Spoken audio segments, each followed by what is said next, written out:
There it goes. That red box. Nah, this ain't Netflix. Yeah. For Sportsmen. Yes, sir.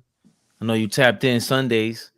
We kind of early today, but it is what it is. For Sportsmen, live and direct, Fabian Perspect. That is I. To my left, Dom Dropper. Bottom left, All Ball. Flea. Right underneath me is the Brady Bunch damn near. For Sportsmen Sundays. What's going on, y'all? In the Hello, building. fellas. Excited. Let's get it rocking, y'all. Good Let's to see go. y'all. Let's go. Yeah, man. Everybody feeling good? Seemed like last Sunday was a month ago. Let's go. I'm It's ready to wild. rock and roll. It's wild. Yeah, nah, It's it wild. does. It does, because it felt like ages ago that the NBA wasn't around. It's opening week. Our reaction, we were all excited. Like all the betting that's going on is crazy. Yeah. The Knicks are back. But more importantly, I think what everybody anticipated, Victor Wembanyama, Yeah. Wemby, Wow. I think is unanimous at this point. Sunday, 7 days into the league, into the season, he's the real deal. He's the real deal. Two, you put out a public apology to damn near everybody on planet Earth. Maybe even everybody on planet Earth. Can I please go first? Absolutely, too. Because let me finish. You put out an apology because you thought Wemby was. We've seen this before. What is he really bringing to the table? All Ball, please explain. First, I'm gonna do the Home Alone. The Home Alone face is just like. Before you go to, thank you. I was number one on that list. Thank you so much for allowing me to pop that list off. Go ahead. Lord. The floor is yours, my brother. Now, real quick, you know who DM'd me yesterday? Who? Theo Ratliff. And said, "Oh, Ball, how do you not understand how good Luka and Wembanyama is?" He was like, the league is soft. Them guys been pros since 13, 14, 15. So when OGs like that holla at me, Lord have mercy, was I wrong? Hold on. What kind of a crazy stunt was that? He did some Stephen A. Smith shit? No. Pick it up. Pick it up off the floor because it's right in front of you. Just pick it. Listen, it up. The name drop was wild. It was wild. Listen, I'm always wrong, right? But this one, Lord have mercy, dead wrong. Wembanyama, I didn't understand. I love basketball. I've been watching basketball my whole life. To see somebody to do that at that young age, on that stage, because I understand overseas and things of that nature, but the NBA is the NBA. It's a different market. It's different money, different fan base. It's all about the business. Overseas don't make nowhere near as much money as the NBA. That being said, for him to be able to do what he's been doing, I'm gonna be honest, man. In a few years, he could be the best player in the league. We have a lot of guys on their way out. Depending on the team Pop puts around him on the Spurs got a nice little crew. This is the first time in a long time I actually watched the Spurs. Not only because of him, they got some fun young guys over there that can shoot, that can athletic, that can dunk. They have that machismo about them. They on the floor, they talking mess, they yelling. So, but yeah, I was dead wrong. Wembanyama is the real deal. And I had to apologize to everybody, especially my brothers up here. I got guys DMing me, and I was wrong. I don't mind being wrong. But yeah, man, if he once he get a little bit stronger, which is gonna come in time, I'm gonna be honest, he's way better than Chet. I thought it would be close. But he's by far better than Chet. I'm sorry. For me, y'all know me. I jump out the window. I'm a panicker. I exaggerate. With no parachute. All day. 2 games. Get Chet out of here when it comes to Wembanyama. I'm sorry. It's not even close. But I'll let y'all guys have the floor. I was dead wrong about Wemby. Wemby is the real deal. And depending on, like I said, I'm going to say it again. It's tough because with Spurs, unless they get some guys from overseas or they get good draft picks, it's hard to get guys to go over there. So I just want to see the type of future he's going to have and how they're going to build around him. Because remember, Tim Duncan, you had A.V. Johnson, you had Sean Elliott, you had David Robinson. So they had like some great pieces over there. I just want to see how CNN is going to build around Wembanyama to make him the future of the NBA and the future of San Antonio, because this young man has an opportunity to go down as one of the GOATs. Barring injury. I was wrong. Wembanyama is the real deal. And I apologize to everybody. Time out. What made you say all this? Just Theo Ratliff DMing you? Like, what's because no, the first 2 games? I mean, look, he's impressive, but like, there's nothing that he didn't drop 30 or like anything like that. He did what I expect him to do: impact the game. They beat Houston. That was impressive in the 4th quarter. But like, what did he do that then made you go crazy? I would have thought you were going to come on here and say he's good, but everybody going too crazy. Hold on, Dom. Thank you for calling his ass out. What Theo? I can listen. Theo Ratliff. He didn't have like a 30-point game or something. Yo, love and respect. Yeah, your boy's on here every Sunday. Every Sunday is telling you things. He was like, I don't care what y'all talking about, but Theo Ratliff. So let me say this. Imagine apologizing to your girl and then she turned around and hit you with some shit that Dom just hit you with. Like, baby, I just apologized. God damn. All I'm gonna say is this: I love y'all like brothers. Theo Ratliff. None of y'all are Theo Ratliff. Of course. That's why I died. No, but real quick, give me 30 seconds. Shout out Theo Ratliff. Shout out to Theo. For real. The way he creates space, the way he go to the basket, the way he could pull up, the way he plays defense, blocking shots. I didn't think I would see that early. His movement, the fluidity, just everything. Before game 1, he said he had butterflies, but now as you can see, Dom, I'm being honest. I just was wrong. I was wrong. I looked at something and I was wrong. I can't explain it no other way. But y'all all was right. Y'all seen something I didn't see. But me, for those 2 games, I'm going to be honest, bro. And then Kevin Garnett and Paul Pierce had a take as well. And we just got to be honest. He's 7'5", man. What are you doing with that? It ain't like he 7'5" and he's overweight like Yao Ming or something like that. I was wrong. I was wrong, Dom. That's it. I was wrong. The kid is just super impressive. I think there should be reservation early on, right? When you look at a guy that's 7'5", we've known a lot of guys at that size that we know struggle with injuries, struggle with getting stronger, struggle with fluidity, like all of that kind of stuff. He doesn't look like he struggles with any of that thus far, right? We're talking about a kid, and I was doing some research on the kid, just reading up on some things about him. And the kid, his father or whoever's in his life at the time, when he was growing up, they were making him stand up straight, right? On the court, stand up straight and just move forward by crunching his toes.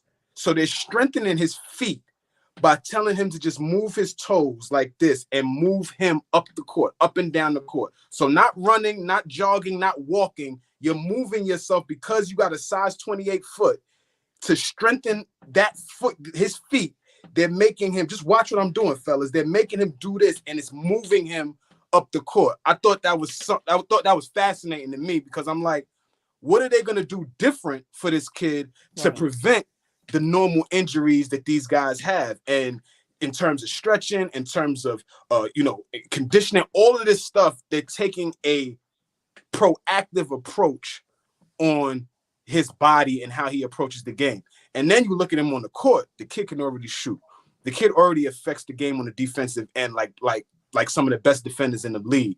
Super unselfish. I think he's already a really polished passer.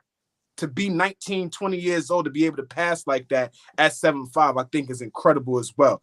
I think he's in the perfect spot, in the perfect, culture in terms of San Antonio Spurs, how they develop guys and things like that. And they got a nice young crew, like what Tu was saying over there. Keldon Johnson is an impressive young player. Sohan is an impressive young player. Devin Vassell, I wasn't very high on this kid. This kid looks like he could be a starter in the NBA going forward. So they got some pieces over there. I'm extremely impressed by Wembanyama, and AllBall, we thank you for your apology. My pleasure. I heard the Chet Holmgren comparison. They might be co-rookies of the year. I think you dead wrong about that one. Chet Holmgren is impressive. Hold on, real quick. I ain't talking about. I don't care co-rookies of the year. I'm just saying better players. To me, it's by far. It's not even close. I'm sorry. The two games I seen, not even close. Nah. Nah, but go ahead. I'm sorry. Yeah, I don't care about the cold rookie. That shit is some fan. You know how that it's a that's game not, with that. Man, how many people went? Who was the last co-rookies of the year? Flea. Like that's Elton Brand and Steve Francis. Steve Francis. Okay. That was fairly fair, but you can tell if you had to project, you were picking Elton Brand because Steve Francis was a ball hog. Before that, Grant Hill, Jason Kidd, just otherworldly. Chet Holmgren is averaging 13.5 points, 8.5 rebounds, 71% from three right now. How many blocks is he averaging? He had like 7 blocks the other night. 3.5 blocks right now. Chet damn good too. Like I agree. Yeah. And he's shooting 56% from the field. Right now, Victor Wembanyama is shooting 46% from the field, 27% from three. And he's shooting good for 8.5 rebounds, same as Chet, 2 blocks a game, 2.5 steals a game, which is crazy. The 2.5 steals, that's the part that's crazy. What's the points? He's averaging? What's the points? Yeah, I was gonna say, what was the points and percentage for Wemby? For Wemby, he's averaging 18 points a game on 46% shooting and 27% from three. Okay. And so he's gonna get easier baskets. I think all of those go up. Points, average, all of that for Wemby goes up at some point. Right. But to me, I don't think people don't average steals like that anymore. He's just getting in passing lanes, which is ridiculous. I know he can't play one-on-one, be the anchor with defense, but he's weak. His weak side defense is insane. Offensive rebound, he's catching 2 offensive rebounds a game. I think the fact that he can't post you up, but he's somehow finding a way to impact the offensive end other than scoring is incredible. I had to look at once I saw the preseason, I thought, nah, this guy's a real deal. Same thing with LeBron. It's like, all right, now waiting for the regular season. How does it look? Same thing. He's met the hype before the rookie season. The last player I've seen this was LeBron James. Like Steph Curry didn't come into the league with the hype. It kind of died off his senior year, whatever it was in college. Carmelo came in with a good hype though, winning the championship in Syracuse. Not the way this. Wemby. No. I'm not saying that like this, but he had a hype. I get what you said. This is damn near international hype that LeBron and this, especially in this era, that's what Jordan and these guys. Even Jordan didn't come in with the hype. No. Magic and Bird did, and they met the hype. Those are the guys that these are. So, and again, we're just talking about guys that Diesel had hype behind him coming out of LSU. Diesel not like this. He had hype. Though. Not like this, but people were. He had hype. He had hype. Was waiting. Yeah, man-child hype. Yeah. So I agree with that. But Chet Holmgren has a chance to be co-rookies of the year. Going forward though, that's why I agree with you, AllBall. This is legendary status that he's on pace to be, like I always say, GOAT level potential. He's got that. I don't care. You can say it's exactly, we're hyperbole, whatever it is. That's not trolling. We've seen Manu Bol. We've seen Bol. We've seen Kristaps Porzingis. We've seen Sean Giannis. Bradley. Yeah, we've seen the whole Sean Bradley. Just guys that's that tall. And can move like what's that. What's the other guy that played? Yao was this big. Yeah, it's another guy. He had a weird last name. Murasan, George. Yes, Murasan. Yes, wow. yes, exactly. Yes. Yeah. So we see all these guys that they kind of like. It's like God is playing around with us, or maybe we're playing with the DNA somewhere in the lab where we just put them out there and see what. Now he looks like an NBA 2K game character. That looks crazy, and for him to just move like that reverse dunk was crazy. That reverse dunk was like 2 seasons from now, Blake Griffin style, Vince Carter, Kobe Bryant. He was 7'4" doing that. Fabe, he called for an alley from the 3-point line. Like he gave the pass and told him go, and he's at the 3-point line calling for it. That I thought that was like, are you kidding me? He's like you say, best player. See, this is why you see AllBall went from trash to best player in the NBA in 2 years. But he's right. Like, how doesn't he have the chance to compete with Joker? That is must-see TV. When the hell is that game?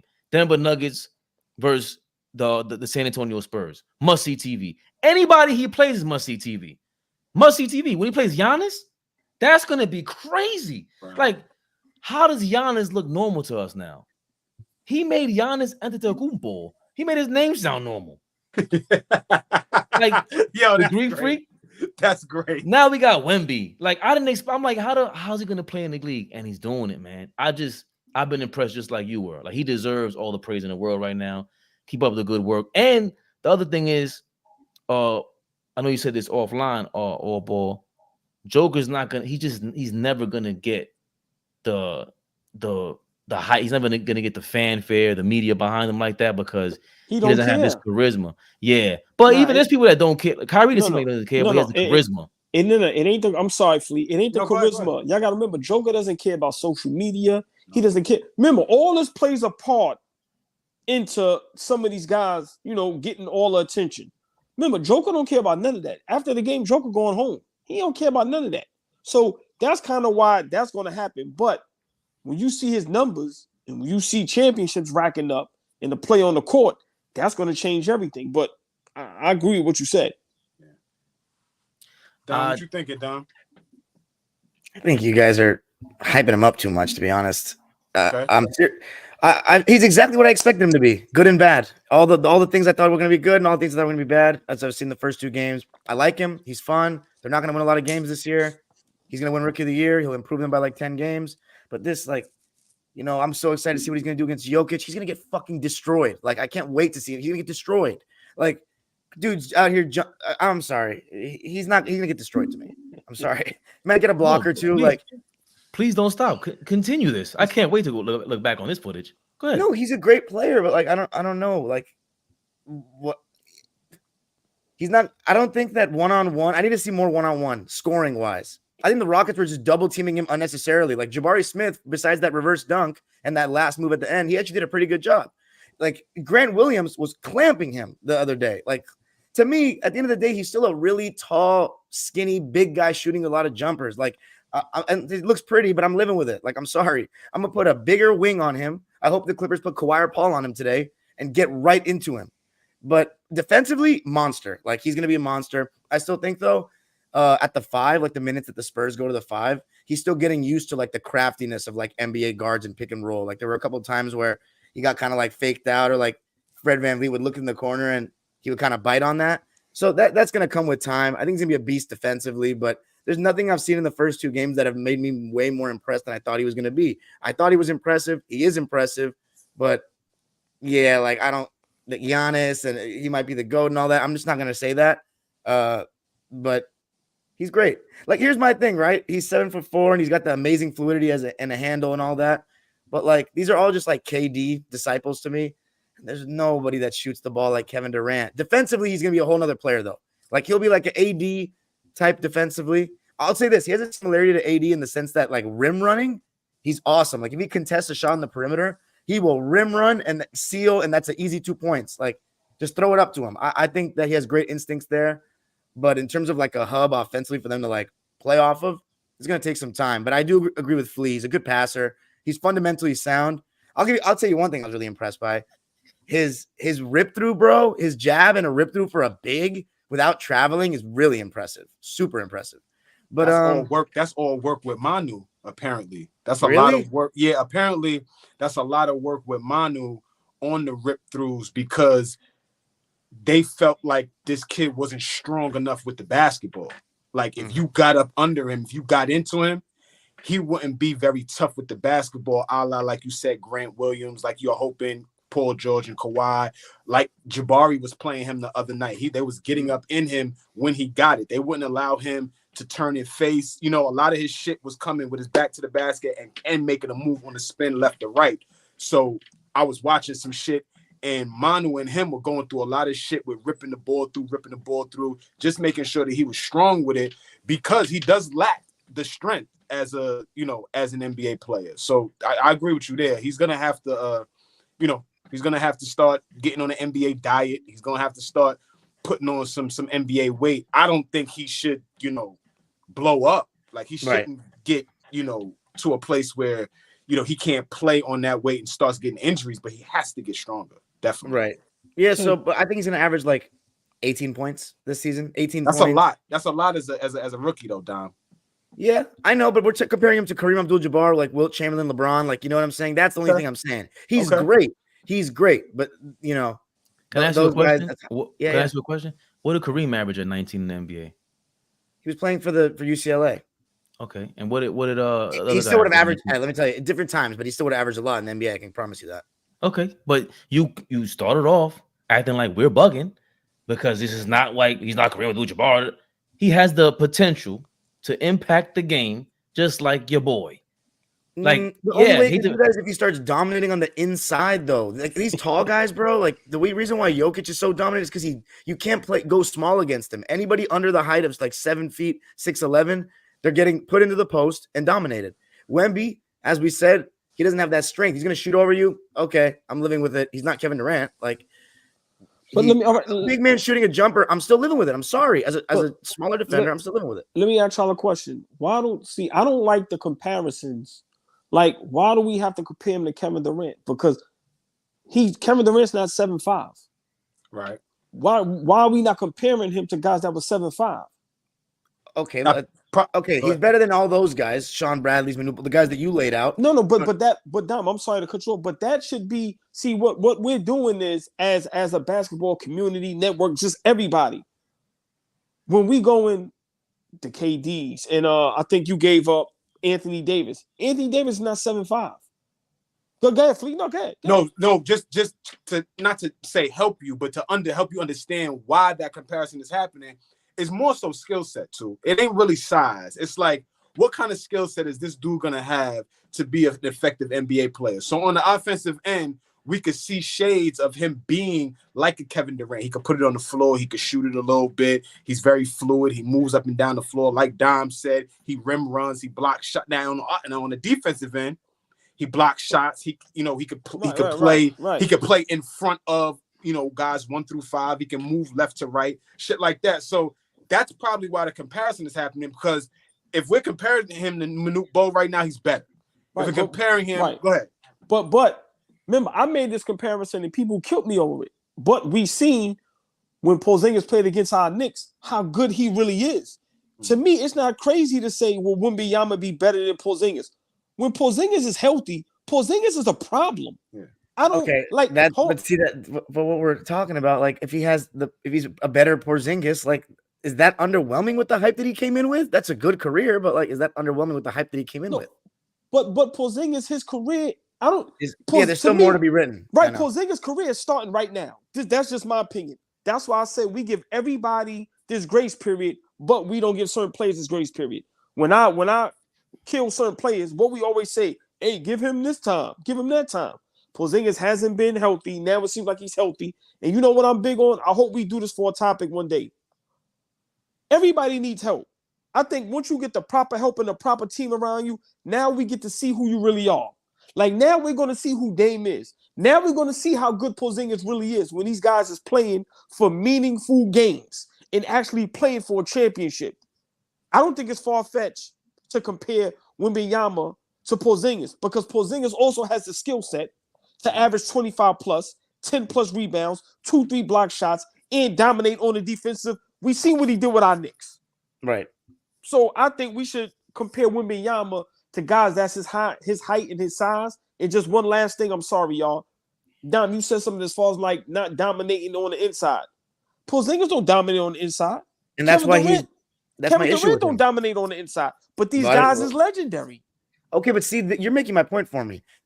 My issue, and this is one of my basketball like convictions, like strong. This is just the way I was taught, and this is maybe it's old school thinking, but these big men, bro, that just face up and play like guards.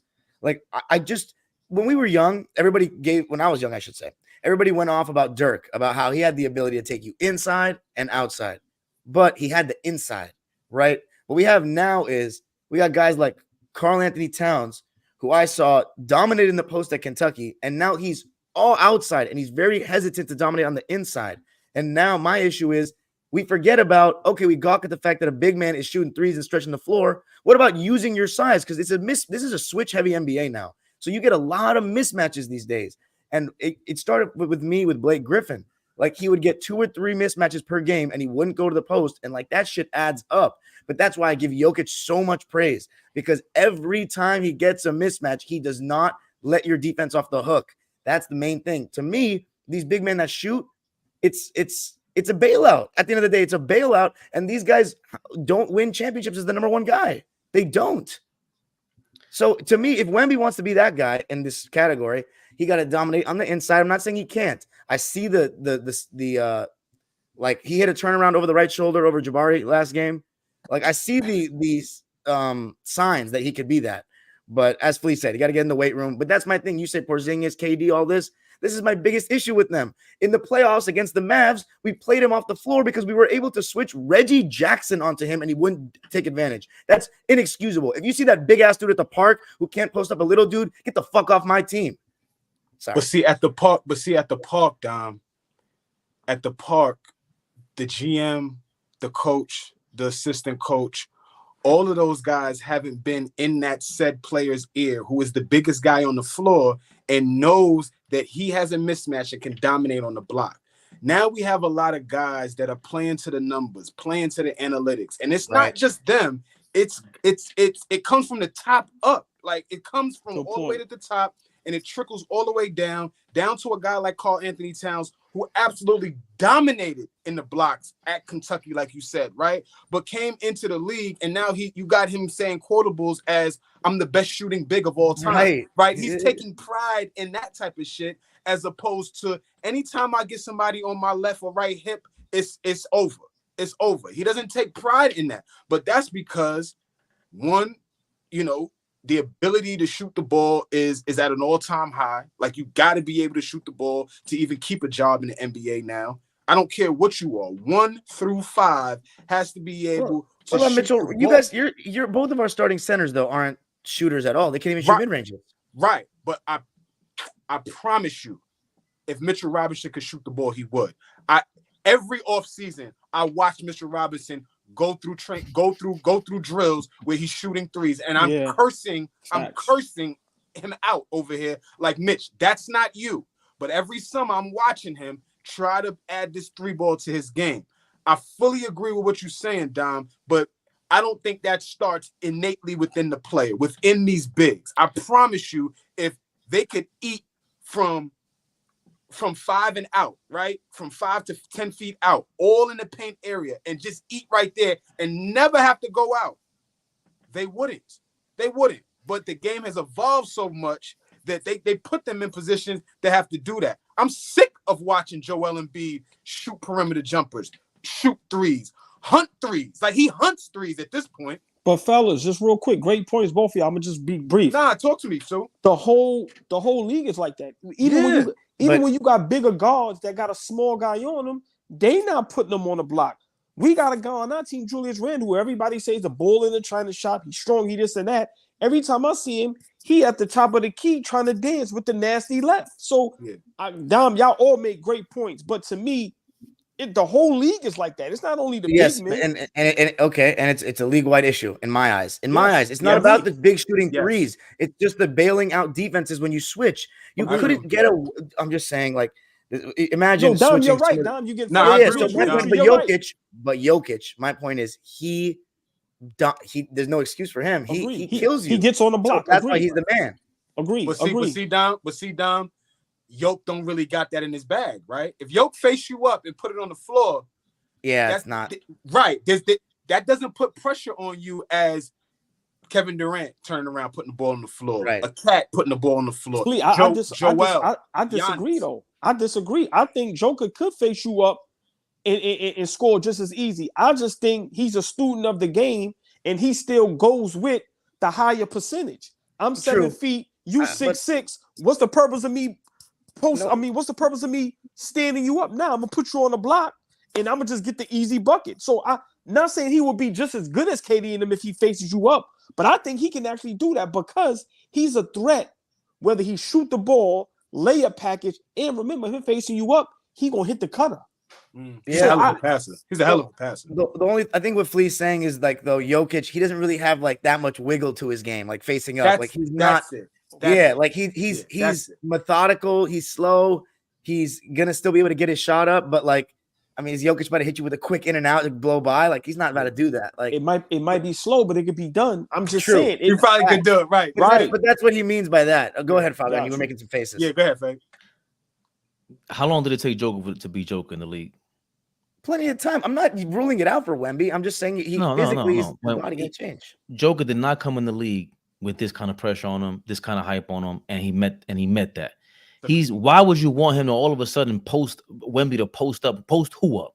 Grant, he couldn't even. You just said Grant Williams pushed him out of his space that he wanted to do, and he still shot way better in that game than the Houston game. That's number one. Number two, but he was better in the Houston game. They were in both games. They were in both games, and probably he had a. Go ahead. He wasn't that impactful in the Dallas game though until the fourth. It doesn't. Look, you pick and choose when this guy's going to be impactful when that matters until the fourth quarter. The fourth quarter when it all matters. That's number one. Number two, I love that you brought up Cat, because that's a guy that I am. That's why I get disgusted when AllBall brings him up, because when he came to the league, I thought it was him and AD and everybody else was second place. When they drafted Cat, I'm like, this guy's 7 feet and could do all that, and he disgusted me ever since he came to the league. All that stuff you talking about. That's why I don't like college basketball. Somebody else, it's funny you bring him up. Andy Roth had a good tweet today, and somebody followed up saying they went to school with Cat, and he would do the same thing in high school. He was 7 feet tall and wouldn't post up 6'2" guys. So my point is that everything you're saying, Dom, I get it if it was about Cat. He has not shown that. If anything, he plays towards his strengths, and if he can't do whatever he wants to do, it's because the defense right now can defend that. But in 2 or 3 years, you're going to change your tone. Because guess what? In 2, 3, it took 4 years for Joker to be the guy that we talking about with Joker right now. At least some of us. But it's going to take some time for Wemby. But I just see the potential that he has is generational. Generational at this point. And that could have took it a little longer too, because I'm sure all y'all remember Nurkic was in Denver. They had to get him out of there to like make room to let Joker, ascend into who he was. Both of those guys was playing with each other. I think they was both coming off the bench at once. Like, who was starting? I don't remember. Like, they was good point. Yeah, they was trying to figure out which one was it. And I mean, they made the right choice. But you mentioned Julius Randle. I thought that was a good spot to segue into the next. We have to talk about that. Like I know we do, but do we? Well, I think this is more you, because I think you'll be surprised at where I stand right now. Oh wow! I think you'll be surprised. No, set it off. I want to hear this. Yeah, you segued it. Yeah, I want to hear this. Yes, set this off. Okay. What the oh my God, you better not piss me off on this beautiful Sunday. We had a good pre-pro. Now you bring Flea, please. My fellow Knicks fans, Dom, hold me down. Just make sure they don't drag me out in the back, right? Just make sure, please. Let's calm down, fellas. Let's calm down. Let's calm down. First 3 games of the season, we 1-2. I will be honest with you. After the first 3 games of the season, we don't look great. We're 1-2 right now. We don't look great. Our best player thus far has been RJ Barrett. Fair to say? Yes. Okay. Fair to say. RJ Barrett has been our best player. I'm not surprised. He played well in FIBA. He's been playing all summer long. I'm not surprised that this guy hit the ground running and is ready to rock and roll right now. Let's get to this Julius Randle thing. Trading Julius Randle is not the move to. That is not the move right now to trade him. We can't trade him and think that that's going to make things better. It's not. We can't. It's just not the smartest thing to do. We trade him right now and go get who? Embiid is not available right now. I know that's what we've been talking about. He's not available right now. But if we trade Julius Randle, we trade arguably our best player. We trade him. What position does that put us in going forward? We want to build on what we've done over the last 2 out of the 3 years. Playoff team, won a round in the second round. Like, where does that put us? I understand we frustrated. I'm laughing because I can't wait to go. Go ahead. Dude, AllBall just making this face like he's gonna have a take that just flying off the rails. I understand how because Flea is the one that usually makes sense. I'm the one that don't make no goddamn sense. I understand how he's not buying any of it. Y'all with the dude. But what is the alternative? That's my thing. I share y'all frustration. But what is the alternative realistically? I will pass it off to you two. Let me know what your thoughts are, because us kicking him out the door right now, does not make us a 4 seed like we all predict. Does not put us in the Eastern Conference Finals this year like we are trying to build towards. What do we do? So, I respect you as a Knicks brother. I hated that take. That's fine, brother. Right? I love you too. It's all good. But just all jokes aside, you know you family. Yeah. I'm nervous as a Knicks fan, and I'm gonna tell you why. It's not about only 3 games. Everybody's healthy this season. By far, we is not competing with Milwaukee and Boston. That's a given. How we looked yesterday against the Pelicans. This is to me how I felt about the Lakers when I made the joke where it's like when certain teams beat bad teams, everybody brag and boast. But what happens when we play against good teams? Not even great teams. We don't have enough. Randle, watching him. We just as good as the Pelicans. Don't do this. No, we're not. We are. No, we're not. Don't do this. All right. We're just as good. Let's break it down. Is Brunson that much better than CJ McCollum? Not much better, but he's just as good. He's better than CJ McCollum now in 2023. No, yes, Jalen Brunson, is it? Jalen Brunson, wait. he's just as good. See, this is listen, I'm being a realistic basketball fan. I'm asking Brunson or CJ McCollum right now at this point. It's not Brunson is that much better. No, but give me Brunson over CJ. Both of the teams between Pelicans and Knicks, the Pelicans got the 2 best players of the whole thing. Yeah, I may have to disagree with AllBall though on the. I think McCollum. I'm a big. I've defended him on the show, but in the playoffs the last couple of years, he's been really inefficient. I feel like the point guard thing has taken a lot out of him. Brunson, he literally was dragging you guys to 2 wins in that Heat series. In that Heat series. I want you to make your point on AllBall because the grand point was better about I think the Pelicans are a better team because if you trade Brunson for CJ McCollum, that team healthy is a championship team in my opinion. Like Brunson, Zion, and that's a crazy lineup. That's a pretty sick team. I'm not gonna lie. It would be a much better fit for them if they had Brunson. I'm just saying that's right. I like that take. I'm not mad at that. I'm just saying if you championship, championship. I don't know. You have to take a big team. Y'all listen. They were the number 2 team in the league last year when they were all healthy. They were killing. They were killing. Who's to say that was going to last the whole season? I understand that, but I don't want to veer off. Sacramento was the 3rd seed, right? Like I don't know. Sacramento's good. Right, but the Pelicans the Pelicans had the potential to do that. All right. Yeah, they did. So I want AllBall to make it because I think we all agree that either way, the Pelicans get way better with Brunson. That's not even a discussion. That could be another discussion. I disagree. Okay. Like as much as I love Brunson, point. Hold on. Look, much as I love Brunson, I'm a Knicks guy. Excuse me. Just like Dom said, we go too far with the Wemby. Sometimes we go too far with Brunson. And I'm a Brunson guy, I'm a Knick guy. Like we go too far. I'm sorry. He's 6 foot. It's guys at 6'2", 6'3", 6'4". I'm not. All right, let me finish because I'm starting to get aggravated. Yeah, because the Pelicans, watching Randle, the jig is up, Flea. He can't shoot. He has no handle. He's as strong as people say he is. He's not putting you on the block. I don't see basketball IQ. He's not a great rebounder. He's not a great defender. And I'm going to be honest. He never looks happy. Body language. Right. It seems like it's hard to play with a guy like that. I think if we don't make a move, we're going to be in deep trouble. Right now, we beat Atlanta because Atlanta is not a good team no more. But we see what Indiana did last night against Cleveland.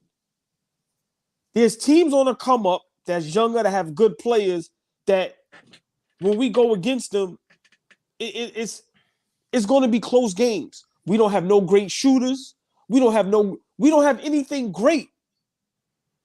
We don't have anything great. And I just think right now is an opportunity to make a move. If that news was right, at first I didn't like it, but now seeing him be with the motivation that he has right now, we have to make that trade. If it's real, if that was real news, if we could find a way to keep Barrett right now, Barrett's growing on me. Even though it's like fungus, he's growing on me.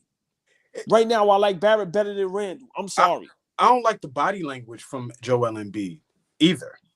Like, if we had to like do a body language radar like between him and Randle, I don't like either of their body language when they're out on the basketball court. But Embiid is MVP and he's 30 plus on any given night. I got 15 rebounds, dominant. That's all I'm saying. I got it. Where you at with it, Fabian? Before I jump back in with this, I don't know what the hell you're talking about. You share our frustrations. No, the hell you don't.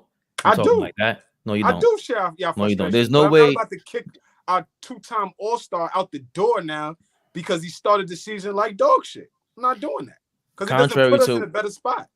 I want to get better. You trying to get better and keep him? That's no. That's what's wrong with us. No. Hold on. You trying to get better and keep him? That's not possible. Not with this team. That's fine. That's fine. But contrary to how it's interpreted, I've always liked RJ Barrett better than Julius Randle. They never mixed together, ever. And this is live. This is not pre-record. This is live. You're lying on live That's not TV true. Right now. I go back. I ain't gonna lie. He always, me and him argue over Barrett all the time. He likes Barrett way more than Randle. So why does he kick RJ's back in all the time now? Because where was this years prior? He didn't come into any season playing like this. All this is RJ 2 or 3 games. Done is get better, Fabian. It doesn't. Look at the progression of this kid. Wait a minute. He has not. Last year was awful. That game in Denver was a bad year, but all the way up until last year before that's not true. Okay, hold on. The year before Jalen Brunson, all he did was get better. That's not true because the year before Tom Thibodeau was at a press conference around Christmas talking about RJ Barrett needs to be in the gym every day like he was last year. He was not getting better every year. That's a lie. I don't know. I'm dog. We watching the same press conferences, the same games. Now, saying all that, and Randle has the better stats, I'm still watching the game, watching Randle make the worst decisions possible. Him and AllBall was right about this. Josh Hart should never cross half court with the ball in their hands. That is fucking crazy. Ever. They should never make a decision past half court. Your job is to be a super high energy guy. You don't make the right decisions. That is bad basketball. You have all the talent in the world physically. Mentally, you're not there. You just don't do it. So when you tell me that we're going to get better by keeping him, no, the hell we won't. We get better if he plays a little bit better and we trade his ass for Embiid and then go after Siakam in the offseason. Slow-mo is there available in the offseason. There's a couple guys available in the offseason that we're not talking about. It's just we're not talking about these things. I don't understand. Oh, by the way, great point, AllBall. We're all healthy right now. Every single player is healthy. I love how we just skipped over that. Everybody's healthy. What's the excuse? In the playoffs last year, first round, where was Randle? Hurt. Okay, when he came back, what happened? We were winning without him. So what is the reason for keeping him? What other 2-time All-NBA super duper star can we say that about like that? We can't. Brunson was the best player last year, not him. And currently it's RJ Barrett. So when is Randle, this best player of our team guy, going to show up? I don't see it. Let me make a quick point. And this is why. Excuse us, Don. We sorry. We having a Knicks moment. We apologize. No, I'm enjoying it. You know how I feel about Randle. This is why I understand why native New Yorkers get off the Knick bandwagon because of motherfuckers like you, right? We are some of the most ungrateful fans. Yes, we are. I've ever seen in my entire life. We are the most ungrateful fan base, dog. When I say this is the most relevant we've been in like 10 years, and we've come on here and dogged them for the last 15 minutes. We started talking about these guys at the 30-minute mark. We are at 43 and counting, and all we've done is dog these niggas because they're 1 and 2. I get it. I was trying to be the voice of reason, but I understand now. We just ungrateful, bro. Fleet. Last year, we go into the second round. We haven't seen the second round in the playoffs in forever. We haven't.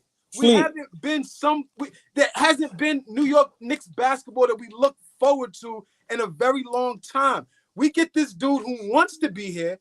Granted, everything y'all said about him is absolutely correct.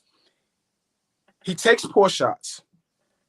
He takes too long with the basketball. Like I said about Melo. Melo got the ball. He like massaging that shit, pounding that shit. Then he makes a move. I like a guy that gets the ball. He knows what he's going to do with it in 3 seconds or less, right? Either pass it, shoot it, or make a move to the rim, get to the foul line. Randle doesn't do that. The ball doesn't move. The ball stops with him. I understand all his flaws. My thing is, we move him. Okay, get the fuck out of here. Then what is my point? Because at some point, we got to start thinking about, okay, that's just not something easy you replace. However he got it. 25 and 10 is hard to replace. That's difficult to replace. So you're saying, okay, Brunson had a great year last year. But in the same breath, too, is saying, we jump out the window too much for Brunson. So now we're going to put all of that pressure on Brunson to be the guy to lead us in New York by himself at 6 feet. I don't think that's smart. That's all I'm saying. So if we're gonna do something, let's have a plan. If not, we can't just act like we just can't act like we haven't been pleased Knicks fans for the last 3 to 4 years. Like that, we can't act like that. You want to see some more ball? No, I want to hear what Dom. I want to hear Dom's take on how we just are berserk Knicks fans, but also what does Dom see after these 3 games?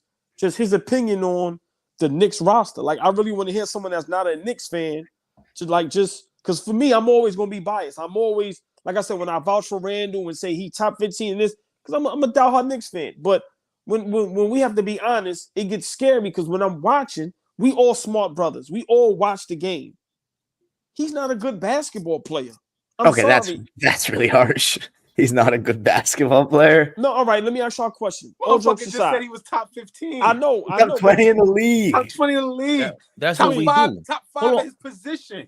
No, What but do you see, think then Go ahead, Dom. No. Go ahead, Dom, because we've been going. Go ahead, Dom. But, I mean, you guys know how I feel about Randle. I actually was a big advocate of him in LA, but he's as your second best player or 1A, 1B with Brunson. It's a second round team at best. I said this before the season, and I know it feels harsh me saying it with such authority, but I really think so because of everything Fabian said. I mean, I could even add on to it, but Randle's decision making, he's 25 and 10. It just doesn't feel the same as other guys 25 and 10 to me. I'm sorry. And I think you guys should consider moving off of him. But the thing is, as Fleece said, you got to have a plan. You can't just, trade him and get worse this season. And then now Brunson's struggling to make the plan. Like, that's just not going to be it. But I also don't know I see where Flea's coming from with the ungrateful Knicks fans, but I mean, the sad part is Dolan has been so bad for you guys that he's lowered the standard to the point where making to the playoffs twice and playing, like, let's be real, not well in either playoffs we should be so grateful for this guy. He's solid. Randle's not played well in the playoffs. Oh, I'm sorry. Yeah. Or on an individual level. Level, yes. I get the fan base perspective. From a fan base perspective, being able to go to the Garden in late May matters.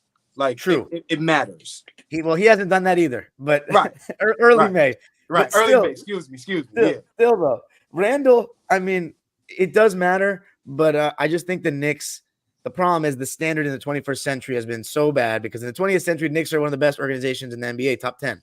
You guys always had good teams, 70s mini dynasty kind of thing. But then obviously this era, you barely make the playoffs. So Randle, I mean, I see where Flea's coming from, but I think if the Knicks are going to be successful and continue this competing thing, then you'll end up getting better players than Randle. Like, I don't think that you guys owe him that much. You guys, if anything, let's be real. While Randle has given you guys some good years, look what the Knicks have done for Randle. Look what the fans have done for him, have elevated him so much. People weren't talking about this is the most popularity Julius Randle's ever had in his life. Wow, we got to talk about the way New York builds stars too, and LA. Like, we give guys the ability to, like, Randle being the franchise player for the Knicks. Like, that's. I mean, to me, Randle has, from being a guy that I thought was never going to be an all-star, but always going to be a really solid player. This guy's the same guy who got injured in his first game, NBA game. I remember that as a Laker. And missed the whole season. Yeah. He's ended up having a pretty solid career. To be the man of a Knicks team that made the playoffs with no other stars, that's an amazing accomplishment, but this is who he is as a player. And to me, if you want to take that next step, either you have to move Randle or make him your third option, which would be like, but that would mean who you're going to get, right? Like, if it's Embiid, Randle, and Brunson, okay, now we're talking title contenders. But can you do that? Dom, imagine this dude not have any individual accomplishments in his time within being a Knick. Imagine him not make an All-Star team 2 times. Imagine him not be All-NBA selection 2 times. Imagine that not be. Imagine him being dog shit for the entire time he was here. What do you think these two guys would be saying about him then? Oh, they would destroy him, but I think there's a big difference between not being that and all that and being dog shit. Like the first season you guys had Randle, that's what I thought you were gonna get out of him. Like 20 points on a bad team, pretty efficient. That was it. But then the fact that 2021 season was just crazy, and then now Brunson helped out. Two says some of the best. I think that's the best take that you could give on the Knicks if you're a Knicks fan at all, wherever you are.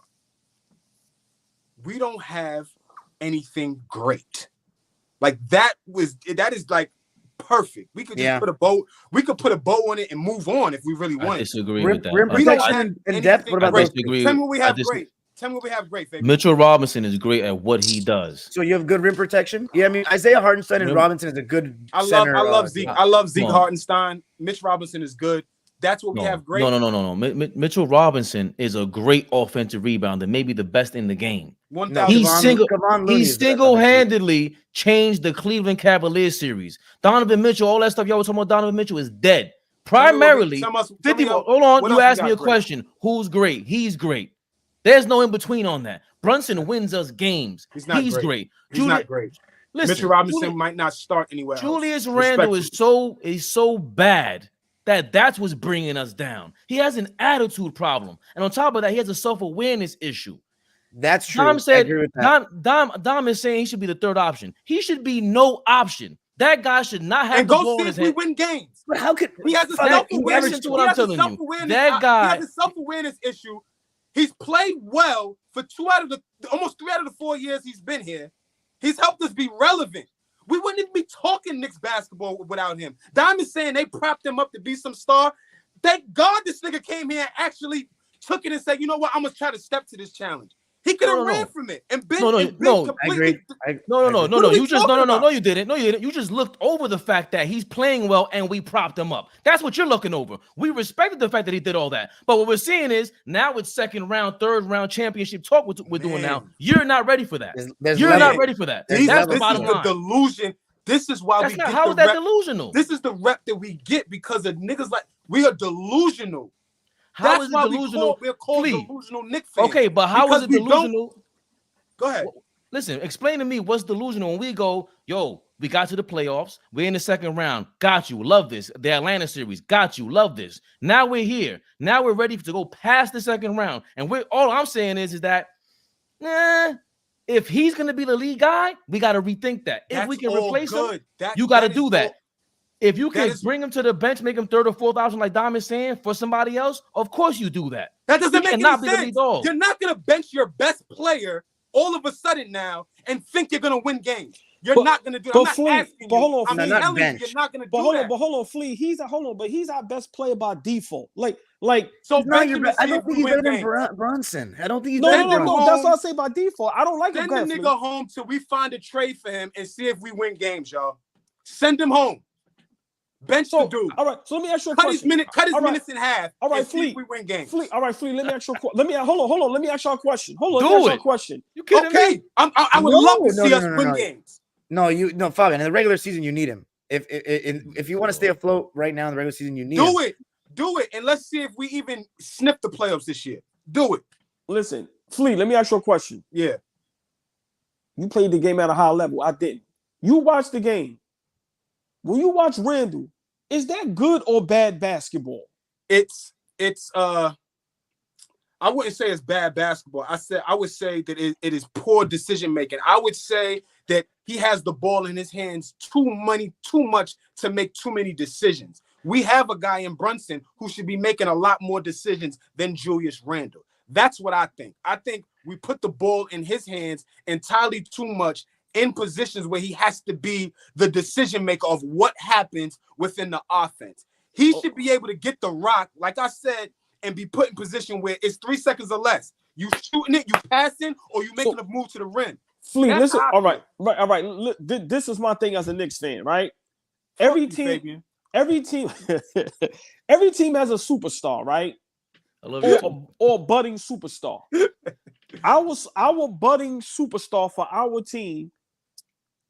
Bad decision making, terrible handle, bad free throw shooter. For his side, he's got a pretty decent handle. I'm not gonna lie. You don't think so? I think he has a handle. He can't really go right, but he's got some decent moves, man. You see what I'm saying? Yeah. How many times we see Randle put the ball on the floor and it's either he kicks it or he can't get control of it. Yeah. Bad handle, bad free throw shooting. We don't even know if he can play defense or not. He ain't blocking no shots. He not a great rebounder. No, I'm being like he's a pretty good rebounder. Yes. No. Stay right there. Yes. Stay right there. He averages 10 rebounds a game. And far too often, we've seen it in the Minnesota game. Far too often, some way, somehow, he misses the big rebound that we need. So and this is not an accident. I'm not crazy. I'm not delusional, Flea. I'm not. And he does have a handle. Yes, he does. But why is he handling the ball for that long and making that kind of decision? His biggest strength is that he gets foul calls. It's unbelievable the amount of foul calls he gets. And he doesn't go to the basket and get it. Early on this year, the first game of the season, I said, damn, he's going to the basket. I like this. But after a while, it was 10 missed layups. Stay right there. Let me ask a question. Stay right there. Two highlighted a lot of the flaws in Julius Randle's game. Stay right there. What does he do well? I'm just asking you. What does he do well? I just told you. I think he handles the ball well. I think he is skilled. Else? What else? I think he do one thing well. What does he do well, too? He play all 82. Oh, I'm being honest. You reduced. Yeah. Two. Yeah. Oh my. Yeah. I was being a biased Knicks fan, Flea. Yes, I watch him. Flea. Can we all agree? Every time I make a Knicks tape, what do I always say? I do not like Julius Randle. I'm not a fan of Julius Randle. Even when I prop him up and say he's this and that, what do I always say? I do not like Julius Randle. We just stuck with him. I just hate how you put him. You say this like you want to trade him though, and then all summer you're talking he's top 10 because of one season, man. Multiple seasons. I'm talking about all ball. You didn't even agree with it. Once again, I'm gonna represent the AllBall TV family. Randle over Ant-Man. You crazy?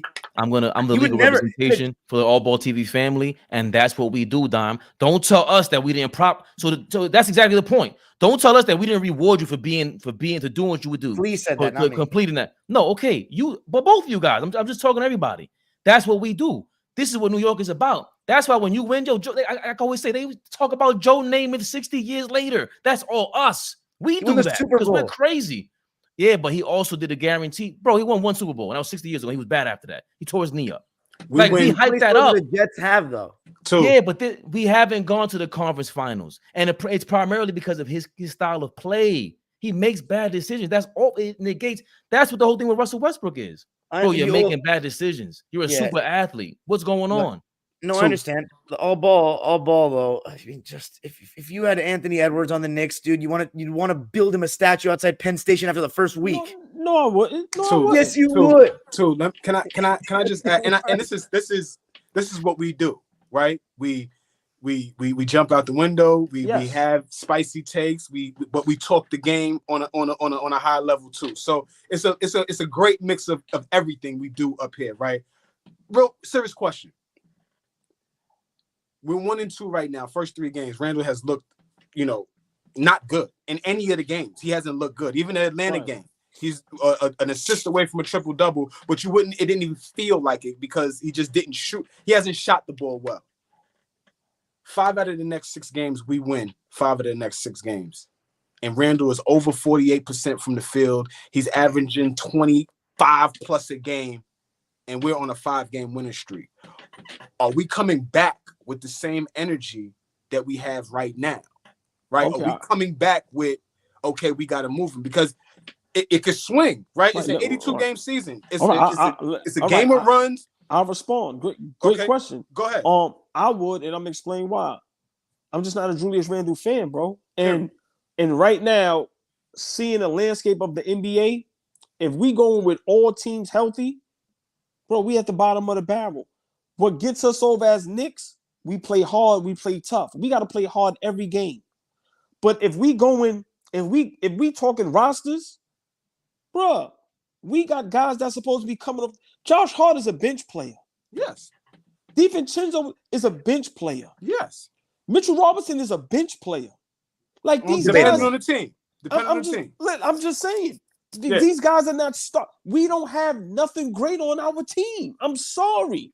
I know I'm being a little harsh, but I'm being for real. Mm-hmm. As much as I love Brunson, if we go by point guards, are we putting Brunson top 5? No. I'm not. But I'm putting him in my top 10 though. But all right, it can be arguable though. Yeah. Listen. All I'm saying is this: we love Brunson. What he did, listen, I commend him. I really like Brunson on the team. But if we're gonna take our fandom away and just talk seriously, Dame Lillard, Steph Curry, you got De'Aaron Fox, you got Ja Morant, you got what's the kid in Indiana? Tyrese Halliburton, You Trae got Young, Luka, you got SGA. Kyrie, you got Trae Young, you got SG. Like, we gotta be for real. But I come from the day, and you come from the day of Chris Duhon and You Howard. got Drew, hold on, Howard you got Isley. Drew Holiday. No, I Like, get what you're saying. We come Chris from the day. Duhon was okay though. Hold on, Don, because I know how you love. You can stick up for these guys in 1 second. Just hold on. Chris Duhon, Howard Isley, Nate Robinson. Like, we come from an era where our starting point guards we've watched weren't good. But We thought Raymond Felton was an all-star at one point. Like, come on, we have not today, but Fleet.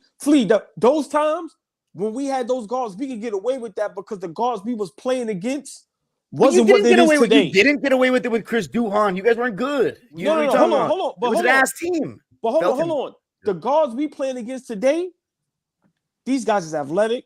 They can shoot the 3. They bigger. They stronger. They faster. But I don't think Brunson gets lost in the sauce. Anytime I see Brunson compete against of these top guys, I agree. He holds his own against anybody. Right, Again, but my initial argument is if we put our Knicks hats to the side and we just go, okay, we're gonna name these players, we do not have a great roster. The Clippers have Kawhi, Paul George, Westbrook, and Zubac. No matter how I feel about Westbrook, I'm just saying if we going by the names and just what guys did, bruh, the Lakers got some teams have 2, 3 Hall of Fame / top 10 players on one team. Bruh, we are in trouble because we are relying on a Julius Randle that should not be a first or second option. Flea, I agree with you with that. Maybe a third option. But until we make one of those moves, I'm not saying do anything. No, if we can't make the right move, then we stay pat. But we have to look for the right move. And if it involves him, he has to go. You always have to upgrade your roster. If you have the ability, I agree there, Fabian, and too. Like if you have the ability to upgrade your roster and the right pieces are out there, then you do it. Julius Randle's not untouchable. I'm just saying that he's not untouchable. Flea, my last go ahead. If we exploring getting better, I do not want to hear the trade didn't go down because we didn't want to give up Julius Randle. We held on to Julius because okay, I'm fair. I agree there. I can agree there. Absolutely agree there. So all that bullshit you were talking right now was just No, I just said let's calm down. That's what I said. I mean, I'm sorry, I got a little too excited. I took over. I'm sorry. No, it's Flea's fault. Let's read some comments, huh, Fabian? Fucking Giants lose, Dallas win. Come on, Come some on. horrific fucking day. Be nice to our. They're asking us questions. I'm sorry. Be nice to our fans for once. Thoughts appreciate on the love, man. King Charles. King Charles, thoughts on shit and love the show. Chet has been very impressive. I don't typically like Gonzaga players because of my Pepperdine bias, but Chet, I watched him play both games, and I saw the extended highlights of the Cavs game. This man, his defense and drop coverage was great. He was getting blocks, contesting shots. That like, team is scary. Yeah, he can attack closeouts. He can put the ball on the floor. They got 5 dudes that can dribble. Dude, that OKC team is scary. I just hope Williams OKC keep them together. Sorry, go ahead, Don. I was gonna say Jalen Williams from Santa Clara. He actually baby Kawhi. I was gonna look. He's better than Kawhi was in the beginning of his career. Yeah, I mean, light years ahead of Kawhi. But Kawhi's like ascendance is. I think he's improved more than any player I've ever seen in my entire like watching NBA. That's a good point because I don't think nobody's seen this Kawhi like him coming from where he came from and then beginning to San Antonio and then now he just like his game just totally went from all defense to just offensively when he's healthy he's top 3 by far. No question. If you had said in 2013 when he had missed those free throws in Game 6 that guy's going to average 30 points in a whole playoff run in a championship, I would have never said that. Fuck. But anyway, point is, Jalen Williams from Santa Clara, I've been paying attention that he can actually play making the pick and roll, man. So they got 3 guys in their starting lineup that can play make and pick and roll. And the only thing is their depth isn't very good. Like their bench is a lot of young guys, but not many quality reserves to me. Trey Mann is good. Trey Mann is good. That Isaiah Joe guy can shoot the shit out of the ball. Oh my God, can he shoot? Their starting 5 is really good. And they totally stole the game from Cleveland. Cleveland was up by like 7 points with like a minute left, and they hit 3 threes in a row. If y'all haven't figured out already, Jalen Williams is like my favorite young player. Like I love watching that kid play. And all ball. But my final thing. Trae Young will no longer after this season be in comparison with SGA after this year. SGA is unreal. Okay. He's so good, bro. SGA is tough. He's crazy, man. Some of the shit he does, it's unbelievable. Once again, make the playoffs. Don't make the plan. Let's see you. Let's see you. Okay, he's gonna be a playoff team. No. Hold on, y'all. Listen to what I'm saying. I agree. SGA right now, he's on his way.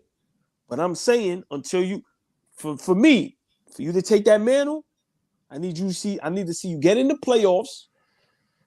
If not win a playoff series, I need to see you win a game or 2. Because as much as we want to downplay and disrespect Trae Young, up until these last couple games in the beginning of the season where he's not looked good, that little guy's getting in the playoffs and he's winning playoff games, averaging a double-double. Trae Young overrated. I'm a SGA guy. But Trae Young is overrated. I'm just fucking with too. No, I ain't responding to that because, like I said, that's one of my moves. Yeah, I like that. I was just baiting. Right now, you got a point. I can't even argue that. Right now, that's a good point. But too, you know what? People ain't really done the due diligence to really look at what he's really done. Like Atlanta's been relevant because he's been there, but he is just grossly inefficient. Like a high volume shooter. Yeah, he was a high volume scorer, but he doesn't hit a lot of shots. Let me just say that. He's a cone. Huh? And he's a cone, man. And he's a fucking cone. Like, he ain't the only. We ain't gonna do that. He's not the only cone. We ain't gonna do that. When you compare to SGA, who's leading the league, we ain't gonna do that. But we're talking about Trae Young right now. We ain't talking about nobody. We're talking about the guy that is supposed to be this guy you keep talking about. There's more comments. I don't want to get caught. We want to show some love to people. Go ahead, Fade. I think he's overrated. I think he's like, if you're talking about a cone, he's worth. He might be the worst defensive superstar ever in the history of mankind. Yeah, he's that bad on defense. Wow. Nah, he's that bad. That sound personal, man. Yeah, I like. No, it's not personal because James Harden. What are you talking about? Nobody. He's worse than James Harden. You gotta be. Trae Young is worse than James Harden. He's worse than James Harden. Show me passable when he tries. Show me a YouTube 3-minute clip of Trae Young just letting somebody go Olay. Show me that. Hey, it's probably out there too. No, listen, James Harden. That got made in James Harden's 5th year. That might be actually. I don't know. Give it 1 or 2 more years, you might be able to make that compilation with Trae Young. Bro, I've seen Trae Young get spun around like as great as he is, like moving on offense. I'm like, he can't be that bad. Fellas, it's a video. Horrible. It's a video of James Harden where he literally let the person go by and was like this, and then the ball got inbounded and he just was still like no. This video's of him letting the defender go by him. He'll score and he mad at his big. Like, yo, what happened? Come on, But I think Trae Young can try and it's still not good. I just think he's too small. Right. I agree with that. Like it's not what you're saying. That's God. Yeah, I know. Exactly. Come on, it's not my plan. It's God's plan. I mean, I'm just saying that's God. DB, Daniel B, appreciate you, man. Braun Bricks, he's going to run the NBA. I think he's talking about Wemby. Yeah. Listen, he will be up there for MVP at 25 years old. The body types are completely different. These tall guys from the past for Manute Bol were thick. Wemby's a toothpick. He's 210 at 7'4". Manute Bol was Two didn't thick. like, Pause. two didn't like the thick. Nigga said thick two's face. And he put the two C's on that. We thing only too. say thick when it comes to women. We do not say thick Nah, for nothing else. Your face was crazy. Listen. It's either I like my women thick or I want my milkshake thick. We do not use thick for nothing else. But big shout out to you. Yo, when the nigga said thick, your face was like, what? He will be in the talks. I said this early on. Yeah, His Bricks. point That's my guy, guard. Bricks. He definitely did. Shout out to Bricks. There's point guards that are 210 pounds and a foot shorter. For sure. He can score the ball on all three levels. That's true. I know it's just opening week, but who are some players that you are unimpressed with? I think mine has to be RJ Barrett. He did not impress offensively. King Charles, you are dead wrong. Yeah, I disagree with that. I don't know what you're watching, King Charles.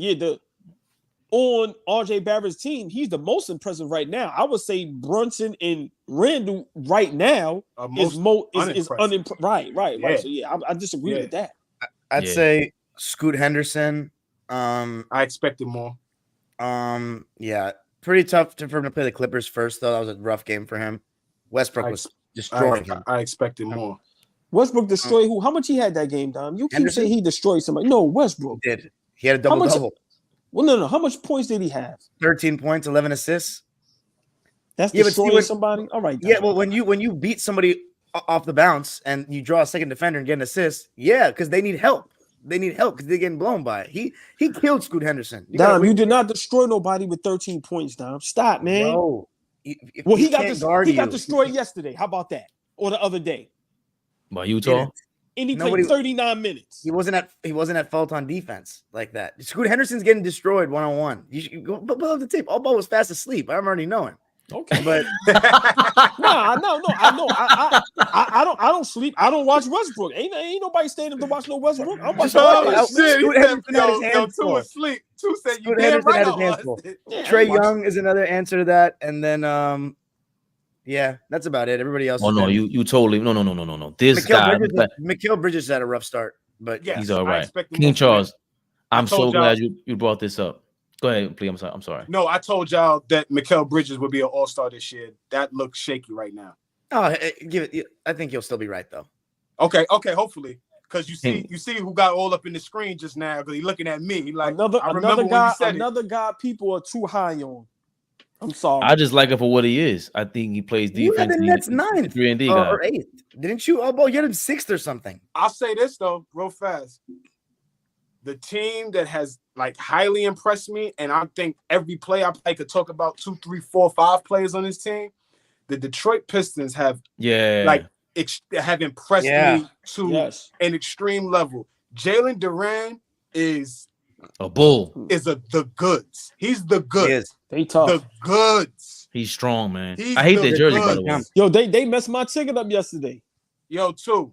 That team, and I love the fact that Monty Williams gets the opportunity to coach this team. Yes. That team is the goods, man. K Cunningham looks great. Duran looks great. Jaden Ivey looks great.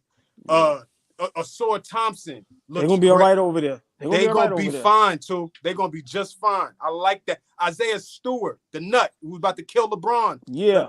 He looks great. I'm happy he's still, let me just say this. Big shout out to him. I'm happy he's still in the league. I'm happy they didn't overreact and kick that young man out the league. Yeah. I'm happy he's still in the league because that could have went far left. That could have went left. And his career could have been done. Yeah, that could have went left. Big shout out to him for getting that under control. Big shout out to the NBA for not exaggerating the situation and giving him a second chance. And that young man now is coming along. You don't hear nothing about him. Big shout out to him and the Detroit Pistons. Yes, Flea, I'm glad you said that. I just want to take a second to shout them out. They've looked good thus far.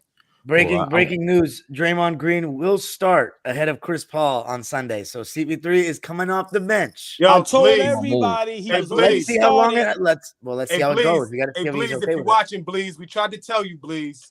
We told you, Bleez. Come on, man. Thank you. Let's see how long it lasts, though. That speaking of being impressed, Flea, got to be impressed with CP3 with the second unit. With Golden State, that was amazing. They've been playing really well. But I want to go. I'm glad King Charles asked, "Who have you been?" I'm not impressed with CP3.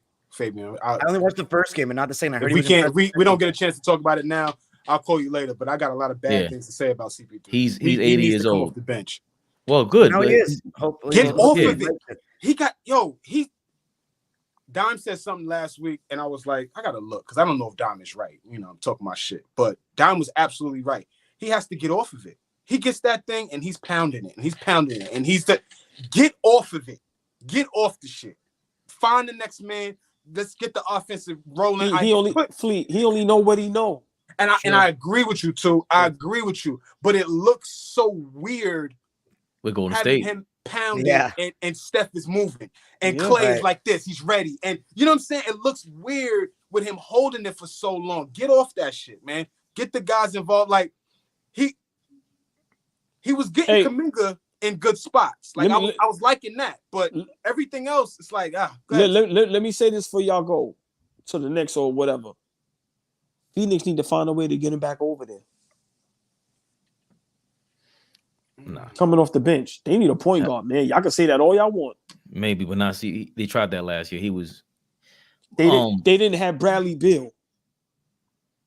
Yeah, but I like CP3 with the second unit now, the first unit. I'm glad you pointed that out, fully. That could work. I think in closing though, it's going to be interesting, right? Like, but I got a guy who Phoenix should take a look at. But if we're not staying there, we could keep going. But I got a guy that Phoenix should take a look at.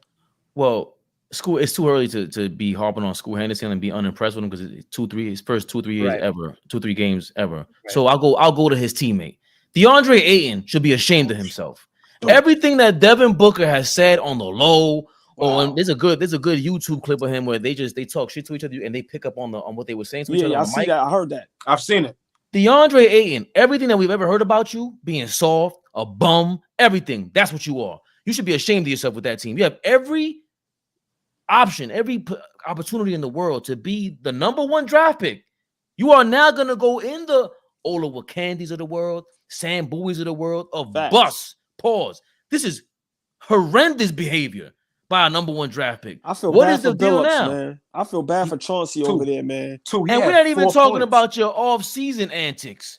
You ain't Zion to be. He ain't Zion to be going crazy like that with the you know who's. He ain't Zion to be playing like that. Listen, Fleet. Listen, I feel big shout out to Chauncey Billups, man. You ain't have a shot since they got you over there, bro. I hope he get out of there and go to a better situation, man. Seriously, man. 4 points in the debut. Now, guys have bad games. Cool. He has every opportunity to be dominant in that space right now. You got a young guard. You got a really budding coach, right? That wants to coach you. It's not like Chauncey he wants to coach you to be great. Yeah, I'm cool on Ayton. I'm cool on him. I'm just saying it would look a little more gangster if you dropped 40 and you were combing some porn stars hair like that on camera, bro. Like that's all I'm saying. Yo, what's going on in the comments, man? I think at his best, if he finds like 30 pounds, Wemby can be a combination of Durant and Giannis, which would be amazing, but he isn't there yet. I was gonna say AD and KD hybrid. Stratos. That first of all, your name is amazing. Stratos Diakonis Iorakis. I love you. Your name is amazing. You definitely will have a job saying names. I'll tell you that. Stratos. Beat that name up, pause. Oh my God. He's in here consistently. He's showing love. He does. We're not saying now. I mean, Wemby needs to find 30 pounds. They said about Durant. I don't think he needs to find 30 pounds. He just needs to play within his game. Play towards your strengths unapologetically. That's my beef with Randle, Flea. Yeah. He's always crying and apologetic about your game. Go out there. Russell Westbrook is unapologetic about his game. What's going to help Wemby Yama is the way the game is played today. If Wemby Yama puts a move on Joel Embiid is going to put himself back in the park, and he's going to try to go back at him. He's not going to even put him on the block. So Wemby Yama is in the league at the right time. He ain't got to worry about Paul's banging with nobody, Flea. Mm-hmm.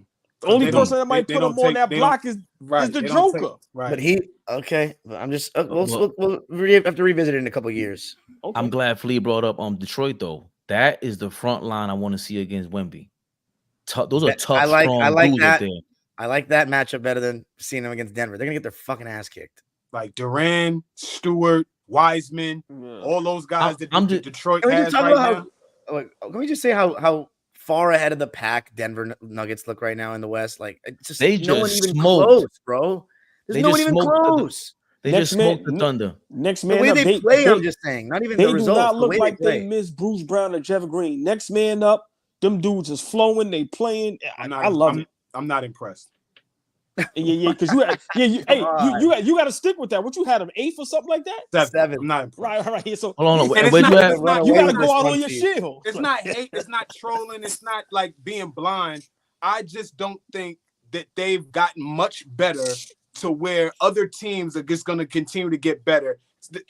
I'm not. We're gonna see. The thing is, I may have to agree with you. They may have not gone better. To me, they were just so much better than everybody else. No one's caught up. Hold on. They have Jokic and Murray. Fabian, I could tell you that's a big piece. I could tell y'all who got much better. We can go right into that. The Milwaukee Bucks with Damian Lillard. Yeah. How many games have they played? 1, right? And that's all I need to see. And that I'm was gonna an tell amazing y'all debut. That was an amazing debut. They probably play tonight, right? Fabian, who's on the slate? Yeah, they tonight? should be playing tonight. They should be playing tonight. And I'm gonna tell y'all this. Let me set Atlanta this off, in please. an hour. Oh yeah, beautiful. That's gonna be another game. They're gonna look beautiful. Damian Lillard to Milwaukee Bucks is the biggest move in the NBA this season. Now the Bucks have a closer, a guy that can make free throws, a threat soon as you get across half. And if Giannis Antetokounmpo is smart, get out the way, bro. Get out the way. Well, first game he did. Get out the way. I mean, that's exactly what he did against Philly. Thank you, Fleet. And it just goes to show you, yeah, I'm tough on Giannis. But what I always say, his mindset, his mental, he wants to win by any means necessary. I'm not playing with y'all. I'm not practicing with y'all. I'm not doing no fake loves and hugs with y'all. I got a guy on my team that can take us to the promised land. Let me get out the way. Now Damian Lillard, Flea, Dom, Fabian, he has his crew. You know how you go out and you go out with some guys you never met, and then y'all get into a scuffle, but those ain't your guys, so it don't go as planned. But now you say, wait till I roll with my guys, the full sportsmen. Now Damian Lillard got the backup like Curry had, like Kyrie had, like all the great point guards had that. We gonna see. I'm telling y'all right now, the Milwaukee Bucks in the next 3 years have an opportunity to win the next 2 championships. I'm telling you. And when they do that, the Giannis, the Damian Lillard, those lists, it's gonna get ugly in these streets, Flea. I love Dame in Milwaukee. I love the fact that Giannis doesn't have an ego, right? Both of them two guys look like they don't carry ego with them, but they are superstar level players, right? It's hard. You very rarely see that, going together. Guys that are superstars and don't have an ego. I think that that's like a match made in heaven. These two guys that are like dogs that just are dedicated to the game of basketball. They want to win. They not really chummy with a lot of these niggas. You know what I'm saying? They don't like both everybody. Same mindset. Right, yes. Right, Dom? Like they don't like everybody. They don't want to hug. They don't want to fraternize. They not bigging it. You know what I'm saying? Dame is a rapper. He ain't got a lot of people on tracks with him. He ain't rapping with niggas either. Yep. Right? Like he ain't doing this. So it was great to see Giannis not have the pressure of being the best defender, being the best passer, being the decision maker, being the leader, being the galvanizer. Like Giannis had to do everything, and he did it. He was able to win a championship, right? So that says something about his greatness. But to be able to bring a guy in who can now close, who I can now rely on to hit big shots, who I can rely on if I'm not shooting the ball well, because there's going to be nights where Giannis struggles from the field. And you're going to be able to toss Dame the rock, and he going 2 or 3 possessions where it might give you a second win. You might turn around a bad shooting night because Dame is just hot, and vice versa. We've seen Dame come out cold, and Giannis get to the rim. You see your teammate put niggas in the rim 3 or 4 times. You're like, woo, okay, that gives me my second win. So I just like the marriage between the two. It is only one game, so there's about 81 more to go so we could see what the rest looks like. But right now, it looks amazing. I thought they was gonna lose a step on defense. I thought they looked pretty good. They're still trying to figure that out. I think, playing against Philly, you got an opportunity to see what you would look like against a halfway decent team. And Maxey got off, right? So they're gonna try. They have to figure out what they look like on the defensive end because Maxey looked great against them. Last point with them, having Damian Lillard, I think the biggest positive that he adds for them is allowing Chris Middleton to come into form. He gives them an opportunity he doesn't have to ramp it up too fast because I got to be here next to Giannis to be able to support Giannis. Now I could be the third best player, get in shape. You know what I'm saying? Get my feet up under me. And, when they get rolling, they're going to be a tough out. For me, the East goes between Boston and Milwaukee. So. Ready, Dom? No, I have nothing else. I was just going to ask, are you guys a little worried how little Chris Middleton played that first game? He's injured. Coming off injury. Yeah. That's why He got injured again? That's what Dame. No. That's why Dame is there though. I don't care. That's the purpose of having Dame there. No, so I know. Chris Middleton has. You're saying for the end of the season, but it's so far away. I'm wondering if Chris Middleton can still be an all-star level player like he was. Like last season, we were wondering that, and in the playoffs, he actually showed up. Yeah. But what if he gets healthy? They showcase him, and then by the All-Star break, this thing looks different. They move him. But also, what about? But also, Flea. That's a great point. But also, the other side to the coin is you have Dame and Giannis to carry the load. Because remember, they just got to get in the playoffs, and then you let Chris Middleton get healthy. Yeah. Remember now. You got to remember, Drew Holiday, as great as he is defensively, offensively, Damian Lillard is a juggernaut compared to that. So now you have two guys that can carry the season for you, that can still be a 1, 2, 3 seed, still get home court advantage possibly, and then now you let Chris Middleton get healthy. I mean, to me, Damian Giannis right now, that's it. I don't care. Everything else to me is irrelevant. What you got, Fabian? I like what Flea said. Who would you trade Middleton for? Because that's a really interesting thought. He plays well for 15 straight games, and they're like, yo, you know what? Why would you? If he's playing well, though, why would you trade him? He already knows his role. He's not going to do too much. Same reason why you traded Drew Holiday. You changed the whole identity of the team. Giannis put everything on the line this summer. He said, I need to change. They did it. He signed for 3 years. Now, Middleton is a tough trade because they came in drafted the same season, if I'm not mistaken. They grew together, so it'll be tough for him, but you just changed the whole identity of the team with Drew Holiday leaving. You brought in Dame Lillard. This is way more offensively inclined. So who do you go with? As has to be a two-way player at the minimum. Right. You can't. Who do you go with? I'll throw this out there. There you go. A rental right there. His deal is expiring. 2, you read my mind. Like, expiring deal. Middleton has already signed that extension, I believe. So he's still under contract. So if once he gets over to Toronto, Masai don't really got to do nothing. If you're not going to re-sign Siakam, you want to get something for him. So why not get an all-star back for him who is a elite shooter? I mean, I'm just younger in Toronto. If I'm trading Siakam, I would probably try to get younger, not get Middleton. And plus, do you think Siakam would be too on the ball in Milwaukee for what they have? Because Middleton's much better in terms of just catching and shooting. I think Siakam gives you just another look in terms of versatility. Being able to guard some other guys. Now you take some of that off of Giannis, and they're already going to be a different defensive team by losing Drew. Right? You don't stop. You don't definitely stop a better two-way player than Middleton. For sure. You got to get Dame. Like, you don't stop that deal. Go get Dame. But now, for what you lose defensively with Drew Holiday, you got to add that somehow, some way. Jay Crowder ain't the same defender he was 3 years ago. You know what I'm saying? So at all, you can replace him with Pascal, and then I might say Milwaukee's a lock. But Flea, I honestly think, I think Milwaukee should just stay pat. I think they made the move they needed.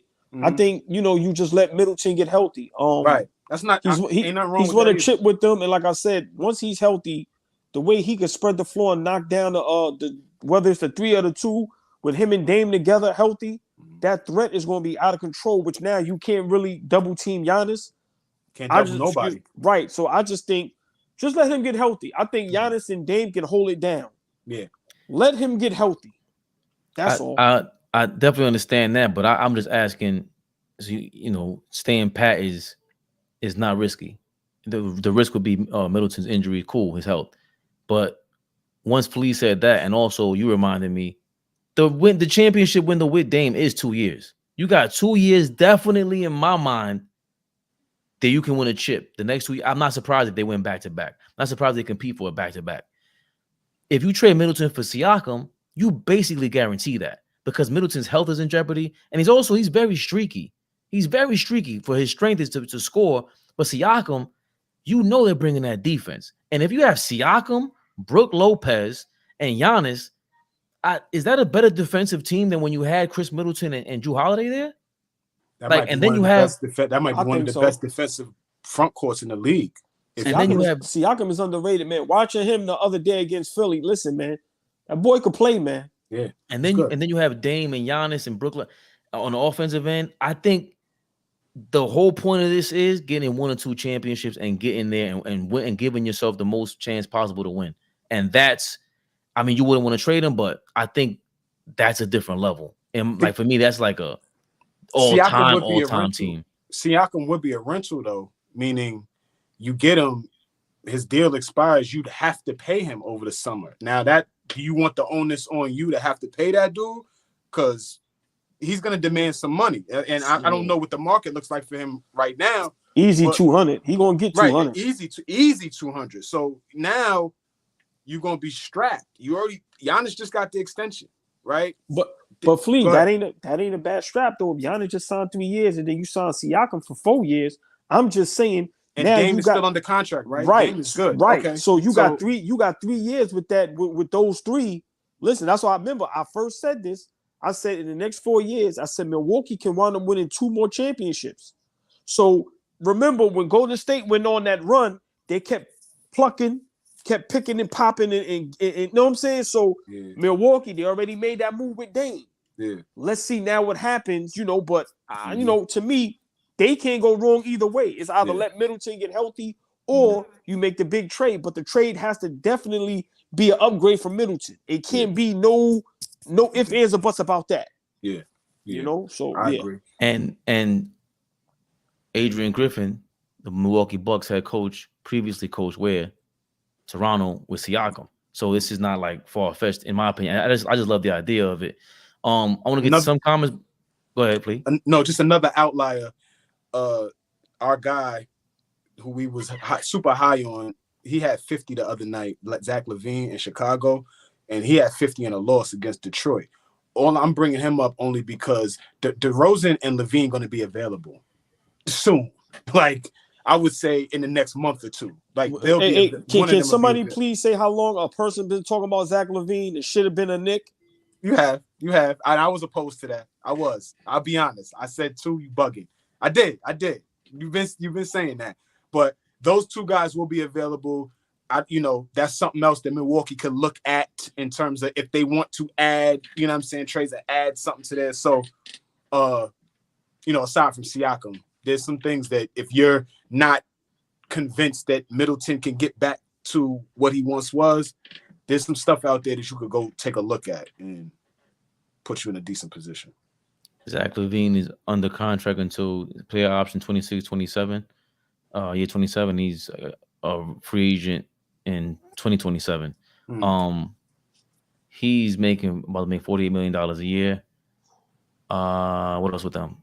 I forgot what I was gonna say about that. You want to get to the comments first before we go to the last topic? Yeah. Let's do it. I'll get to the newer comments and go back up. Hi, Joker. Go easy on my Clippers so they can win a title too. Salute, fellas. Peace, Joker. Eastside Beloved, what's up, Eastside Beloved? Definitely a great defensive team. Some of the New York. You talking about New York or talking about Milwaukee? I think some of Milwaukee because that was a couple minutes ago. He's throwing shots. You see, he throwing shots at the Knicks. Oh man, this is crazy. What, at Go Highlights? No, that's dumb. You know damn well he wasn't talking about the Knicks, dumb. Dwight Howard thought some centers were Straddles.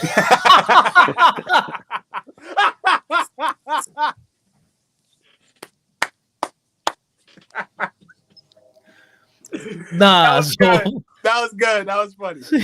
So Yo, all ball two slam. over there like, no, we not calling no niggas thick. We not doing it. Some dudes are. Some dudes are apparently. They getting sued for What it. Dave Chappelle said, I plead the fifth. The fifth, man. 1, 2, 3, 4, 5. So all ball slammed Steph for so-called giving up his spot to KD, but hyping up Giannis for doing it to Dame. The hypocrisy is wild. I don't think Giannis gave up his spot for Dame. Right. No. He did the same thing. Curry, shout out to Corey P. Real quick before you go to yes. Just to KP. I'm throwing you a little bail, bro, because the Big only shot. reason you talk about that is when we talk legacy, when we talk, how things shook out and all of that type of stuff. We don't never downplay Steph for allowing. I don't even think he allowed. Kevin Durant was going to be great regard. You know what I'm saying? Kevin Durant. Curry did not allow KD to do anything. That was going to happen. That was going to happen. That's what I'm saying. So I don't think, you don't kill Steph for that. You just say, hey, listen, KD is just better than Steph. And so when he came in, it was just, it is what it is. So exactly. Yeah, I feel you, Corey. I thought about it for a second, but I got to throw my guy to some bail. Also, Dame has not been in the best player in the game conversation ever. Like Giannis, Steph Curry have. Oh, you said Dame. KD. Dame is not. Giannis is not. I know he said this is Dame's team now. Giannis is being just the cool customer that he is. No, he not. Why? He ain't like that. He's speaking his mind. He know, bro. When you know what you get, you gonna speak on it, bro. So this is Dame's team now. Yeah. Okay. You gonna see. Y'all gonna see. Yeah. He showed it the first game. Get that young man the ball and get out the way. It's a fact. They're lucky I'm not on the team because I got an ego as big as T.O. Okay. I don't want to play on your team. Yeah. When Dame don't ever win a chip, it's gonna be hilarious. I don't know why you're hating on Dame. That's crazy. See? Damn. My bro just quoted Malcolm X to describe Giannis' mentality. Oh, these comments must be crazy. Promised Land.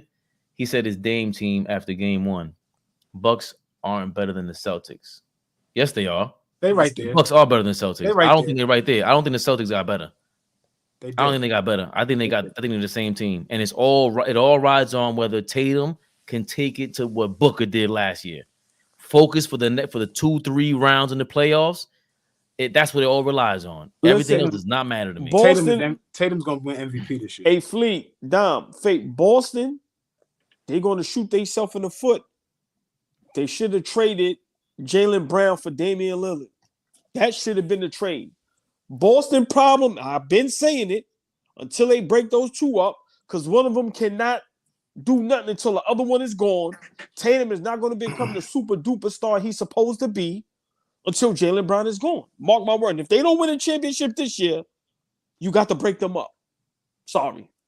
I think you've been consistent with that. Yeah. You've been consistent with that. Well, how can't you be like, did you see did you see the game? With the first Boston game? Yeah. Tatum looked like the third option. Third, fourth option with Porzingis out there. Bruh. He had 35 that night. He did not look like I'm not Tatum. Jaylen Brown was terrible. I'm sorry. Yeah. Jaylen Brown, yeah. He looked like it was clunky. It's like, damn, like Mitchell Robinson made him go left and he stood. I was like, and he lost the ball. But then the next night against Miami, they look like a completely different team in terms of versatility, in terms of how they can come at you. Derek White is a shot maker and a defender. Yes. Like, the team is different. The team is different, yes. But the pieces that they added and the guys that they elevated are going to make them exponentially better. Adding Drew Holiday, elevating Derek White, and getting a rim protector and creating space and a space creative like KP, I don't think that they got worse. Everybody keeps talking about they lost Time Lord. Go back and look and see how many games Time Lord played in the regular season. He was not very healthy over the last 2 seasons. He just wasn't. Losing Marcus Smart, yes, hell of a leader, hell of a defender, but I think you completely replace him and everything he did with Drew Holiday and Derek White. We won't even miss Marcus Smart. this year for Boston. Shit, you can see now you ain't missing him. Yeah, That's a fact. at all. And he looks awful in Memphis. He got to wait for Ja. Does he? Don't do that. Don't do that. Yeah, to and you gotta they're wait. 0-3. They 0-3 right now. Yeah, but let's not. They're not good. No. Steven Adams is not there. John Moran is not there. Don't do that. Brandon Okay, Clark not but there. if you Don't do that. so what happened? Okay, but we're talking about a player. If you're nice like that, you're gonna show up. He's not nice like that. He's just a good role player. Marcus Smart's not moving. Marcus Smart is good when he got the guys next to him. Without their best players, then he's not. He's still been scoring in double figures every game. You trying to make it seem like he's a number one option or something. Drew Holiday is still Drew Holiday no matter where he's at. That's my point. Drew Holiday's a much better basketball player. Drew Holiday's a better Okay, then that's what I'm saying. Marcus Smart was so you telling me? So you telling me? Hold on. So you telling me Drew Holiday right now in Memphis, without all the pieces, they're going to be successful? No, but I think they'd be better than with Marcus Smart because I think Drew's is better at basketball than him. Drew Holiday in Memphis. He's not better than he's not better at basketball than Marcus Smart. I don't know. What? Yes. No, I'm not agreeing with that. Okay. I'm not agreeing with that. No. I know. Yes, What? No. Since when? I think you were high on Drew Holiday. What happened to your big fan of Drew Holiday? Nobody went crazy for Drew Holiday like this until he won that shit. Stop it. Marcus Smart is a solid player. Defensive player of the year. Stop it. Stop. You didn't. Stop. Are we talking about that? Are we talking about the same guy that made your boy Damian Lillard look the fool in 2018 and got him swept as the higher seed? And they traded him for Damian Lillard. How about that? After winning a ring, my friend. Yeah, Drew Holiday always gonna have that. Wait. But I'm saying that your point was that nobody had talked about him after the ring. Of course, they elevated his status, but with New Orleans, when he was healthy, he was still very good. And in that playoffs, he literally made CJ McCollum and Damian Lillard look terrible. Don, 2 never fails to do this shit. I thought we was gonna get through a show where he did not freaking confuse the shit out of me. Yeah, acting like Marcus Smart is not a good player. We're not acting like that too, but to say that Marcus Smart I'm acting like that is as good as Drew Holiday is not right. One's a star twice, and one could have been an all-star other times, and one's never been a star, never going to be a star. You can't go off on a rant or forever about Julius Randle and not notice Marcus Smart makes a lot of the same mistakes on offense, throwing the ball away, holding the ball when he shouldn't, making decisions when he shouldn't, grabbing the ball when he shouldn't. It's horrible. He literally lost the series to Milwaukee. Marcus Smart won a Defensive Player of the Year award, and now he's the best thing since sliced bread. All right, so I didn't agree with. I didn't agree with that. Drew Holiday was he the heart and beater that Boston Celtics? Yeah, you could say that. Was some of that success? Did he have a part in that? 100%. Yes. Conference finals. All right. So what are y'all making it seem like he's just dirt? No, he's good. He's not dirt. He's not as good. Drew Holiday is not that much better. He's not as good as Drew Holiday. I disagree. I disagree. He's not way better. All right. I don't. Yeah, it's like head and shoulders. It's head and shoulders. And I'm saying that, and I'm saying that I don't think they're that much better because they lost a lot with Time Lord and depth and all that in the middle. Yo, he had. Oh my bad. Keep going. No, go ahead. Is Marcus Smart better than DeJounte Murray? Here he go. Head down go. He about to line him up. You ain't lying to me. Yeah. No, I don't have anything planned. I'm just asking if you think he's better. I think he is. Close. Yes. Okay. Yes. I like Marcus Smart's better than DeJounte Murray. What has DeJounte Murray done? Like, let me ask you a question. Let me ask you. Wait, Flea. Wait. He's not serious. These 2 guys here on the top. Pause. Tell me what DeJounte Murray has done. He destroyed the All-Star team. He took his team to the play-in as the best player. Will Marcus Smart ever be recognized as one of the best 24 players in the league? He'll never even be considered. DeJounte Murray won't be neither, Flea. He made the All-Star team. He's there. What are you talking about? He's in everybody's top 25 except yours. But Marcus Smart is in your top 25? Hold on. No, hold on. Y'all telling me, this got to be a show for another day. Y'all telling me DeJounte Murray is top 25 player in the league? No, I'm asking y'all. Forget what everybody. Yes. Please, you got to be your top 25 right now. Currently, yes. I'm not going. I know that. Man, your man started. Why are you stuttering, man? No, because you want a direct answer. I don't know. Hey, Dom, he top 25 right now. I'll have to think about that. But I think his All-Star appearance was deserved. He was top 24 playing. I'm saying at one point, and he's not gone any worse. So that matters. At one point, he was considered one of the top 24 players in the league. I'm asking you, is Marcus Smart ever been considered one of the top 24 players in the league? No, but Dom asked me a question. He said, right now, is so-and-so better than so-and-so. Mhm. Marcus Smart right now is better than y'all said he's top 25 in the league. And I said, no, he's not. So just like Marcus Smart isn't, DeJounte Murray is not no fucking top 25 in the league. Get out of here with That's that. fine. That's fine. I'm just saying That's Marcus fine. Smart's never But the going to be fact considered a star. Right. The fact And DeJounte Murray ain't gonna never be considered no star. He was already an all-star. He was. Because you're an all-star now. You're all right. Y'all win. Okay, but Y'all in Drew win with Holiday's that. case, Go ahead. That's no, everything to do with stardom. in Y'all Drew win. Holiday's That's case, he's made the All-Star team twice and probably could have made it more. Drew Holiday. So it's this different Okay. level than Come on, Smart. too. Yeah, Come okay. on, too. We're Nah. not gonna do this. We're Nah. not going to. I didn't say Drew Holiday wasn't better. Y'all Right. saying it's head and shoulders right now. I'm saying it's not. That's all I'm saying. It's Marcus Smart in the last 4 years have been to conference finals and have been to finals, and he was part of the reason. It wasn't just only Tatum and Brown. That's all I'm saying. I think you say the same. Drew Holiday is the piece that got a team over the hump. Okay, Like no, he right. was the piece. yes, but Flea, remember, I agree Drew is better, but I just don't agree it's head and shoulders like that. That's all I'm saying. For me, it's head and shoulders. But I mean, Okay. for me Yeah. too. For me, I too. think it, Right. I think it wouldn't be if Marcus Smart wasn't making those bad decisions. Like he would be in that same category, but he makes a lot of bad decisions. Drew Holiday makes bad decisions too offensively. If Jason Tatum think get he- hurt, I think- if Jason Tatum get hurt in that Go back first to that quarter, comment. I said Portland will make the playoffs. if Jason Who's smoking Tatum may get hurt in that first quarter and they would have came back being down 0-3, I wonder if this conversation would be different. They would have still lost the Nuggets, so yes, it wouldn't be different. Yeah, okay. You get to the And- finals being down 0-3, the conversation wouldn't be different. Okay, Dom. Not for Marcus Smart. Right. Okay. I agree with Lee. Now we're Marcus Smart. Portland will be in the playoffs, play in.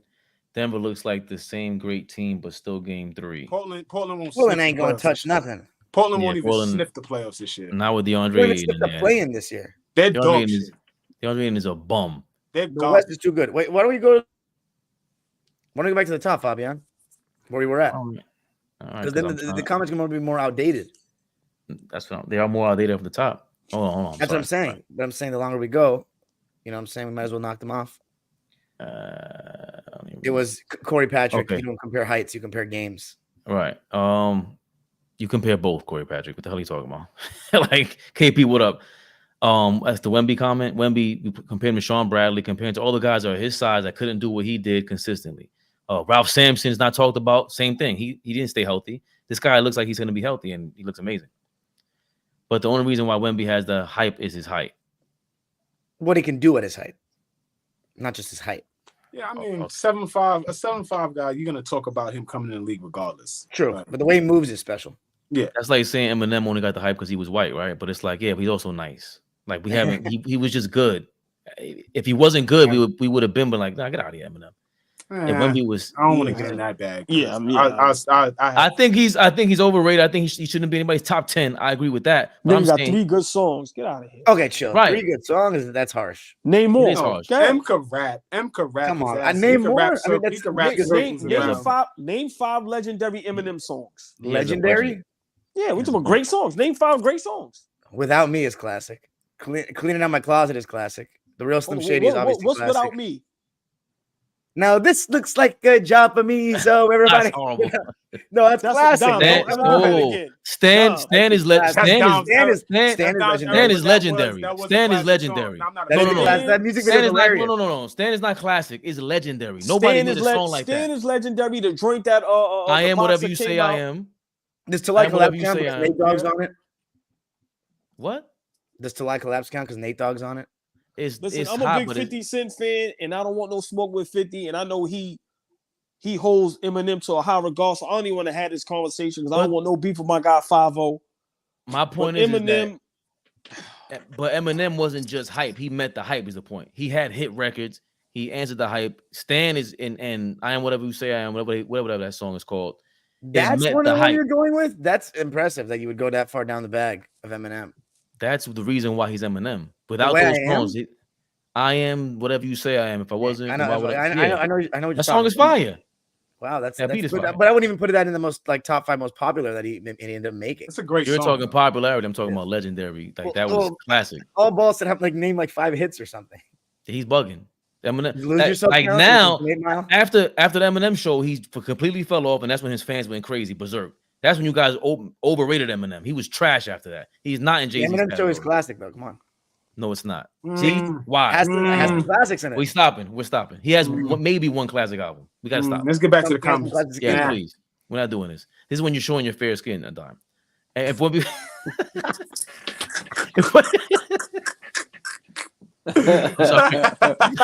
Trust me, I go with a lot of people before Eminem, but still. If Wemby was 6'10", legend. if Wemby was 6'10", no one would hype him like this. I disagree with that.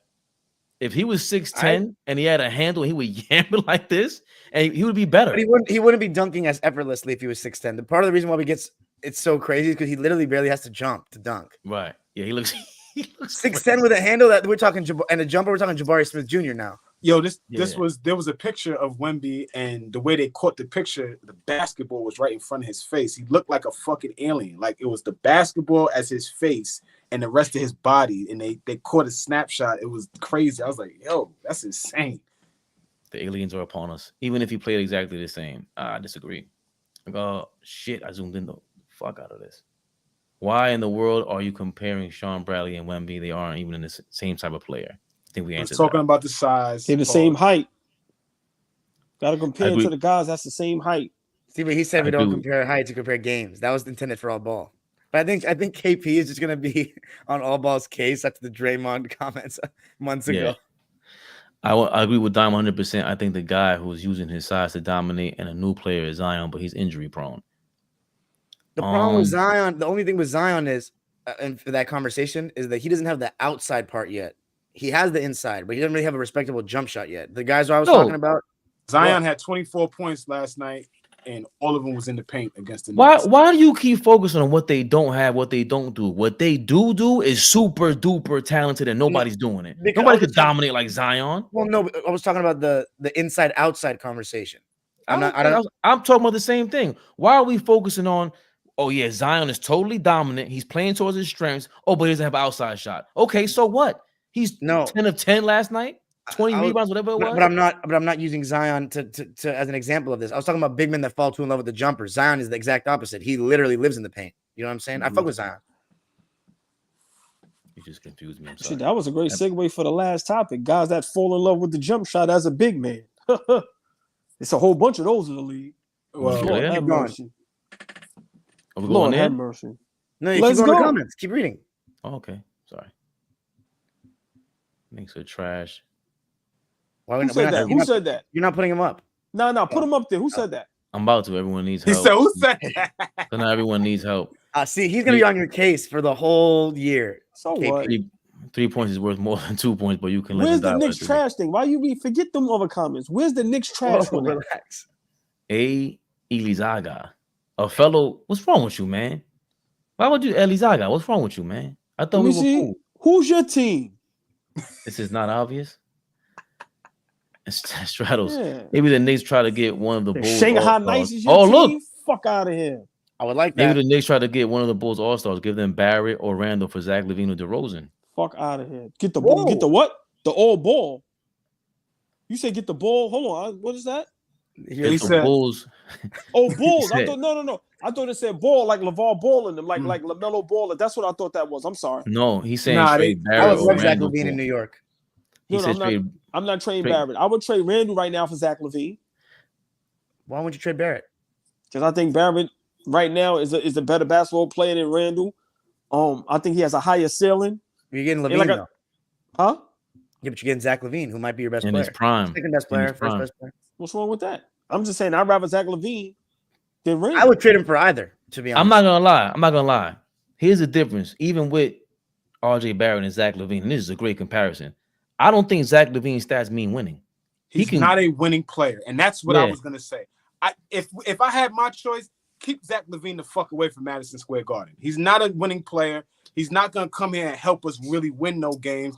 This is a guy that is uber talented, and for some reason he can't find his way into the playoffs. Like the 50 spot at the beginning of the season should be a win.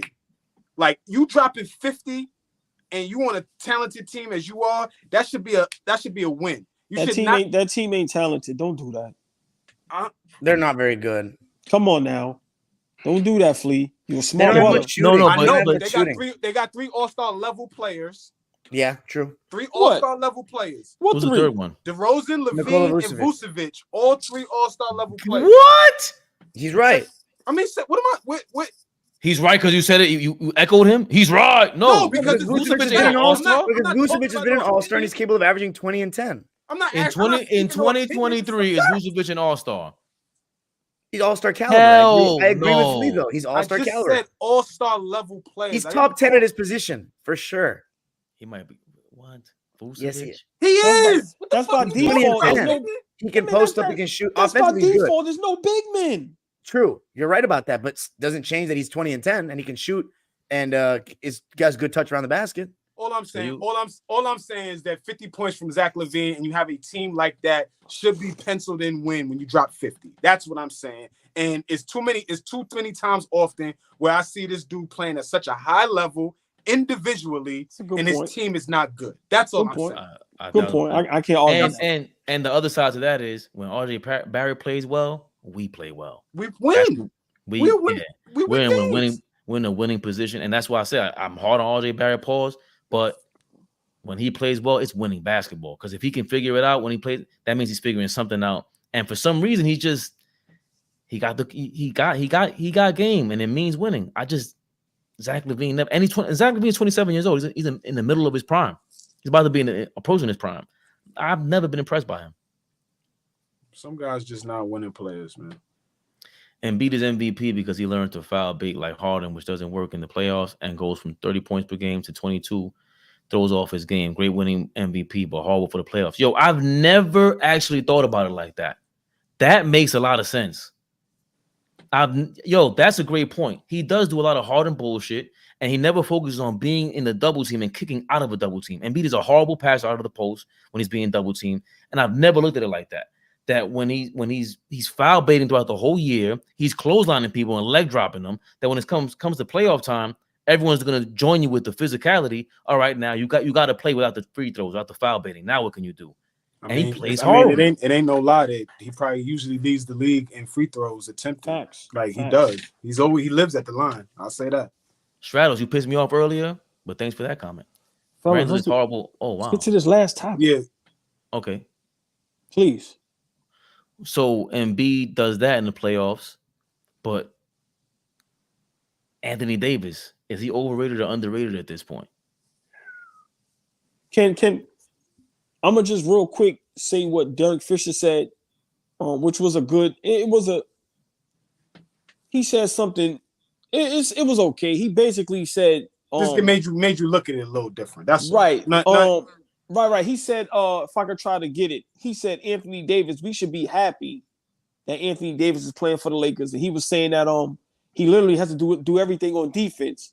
So he should get a pass on offense. And he was saying that there's an agenda against AD because there's a whole lot of other players that literally plays no defense, and we give them a pass because of the offense. And my response to that is, you have a point. And I'll bring up two players. I'll bring up Luka and I'll bring up James Harden. Those guys play no defense. But on offense, any given night, those guys will give you 30, 40, 50, or 60-point triple-doubles. AD is not doing that. AD has the skill set and the talent to average 25-plus points, 12-plus points rebounds, 2 blocks. He should be every year top 3 best player in the league, and he should always be in the talks of MVP. Flea, you said something to me, and we just got to look at it for what it is. It ain't in him. Pause. What Derek Fisher said, to me, is borderline excuse. If you're great and want to be great, be great. I don't want to hear because I do everything on defense that my offense is gonna slack off. No, you do both. Guys like Giannis, Mike, certain guys, they've won everything in the same year. You get the defensive player of the year, you get the MVP, you get the finals MVP, you go to the finals, guys is averaging 27, 28, 30 plus. We every year hear about how great Anthony Davis' skill set is. What's the big problem then? I don't want to hear no excuse. You 7 foot, you can handle the ball, you can hit the mid-range, you can take the 3, you can get on the block, you can hit free throws. Why are you not better than what you are? Why? I respect Derek Fisher, 5-time champion, great basketball mind, very underrated player. But if we're going to go overrated or underrated, I'm going to go AD as a little bit of both. I think he's underrated in the aspect that he's very injury prone, but when he's healthy, he's one of the greatest defenders that we've ever seen. But overrated when it comes to the excuses people make for him. I don't want to hear no excuse. He give you 40 one night, and then one day he'll have 20 at the half, and then won't have no points in the second half.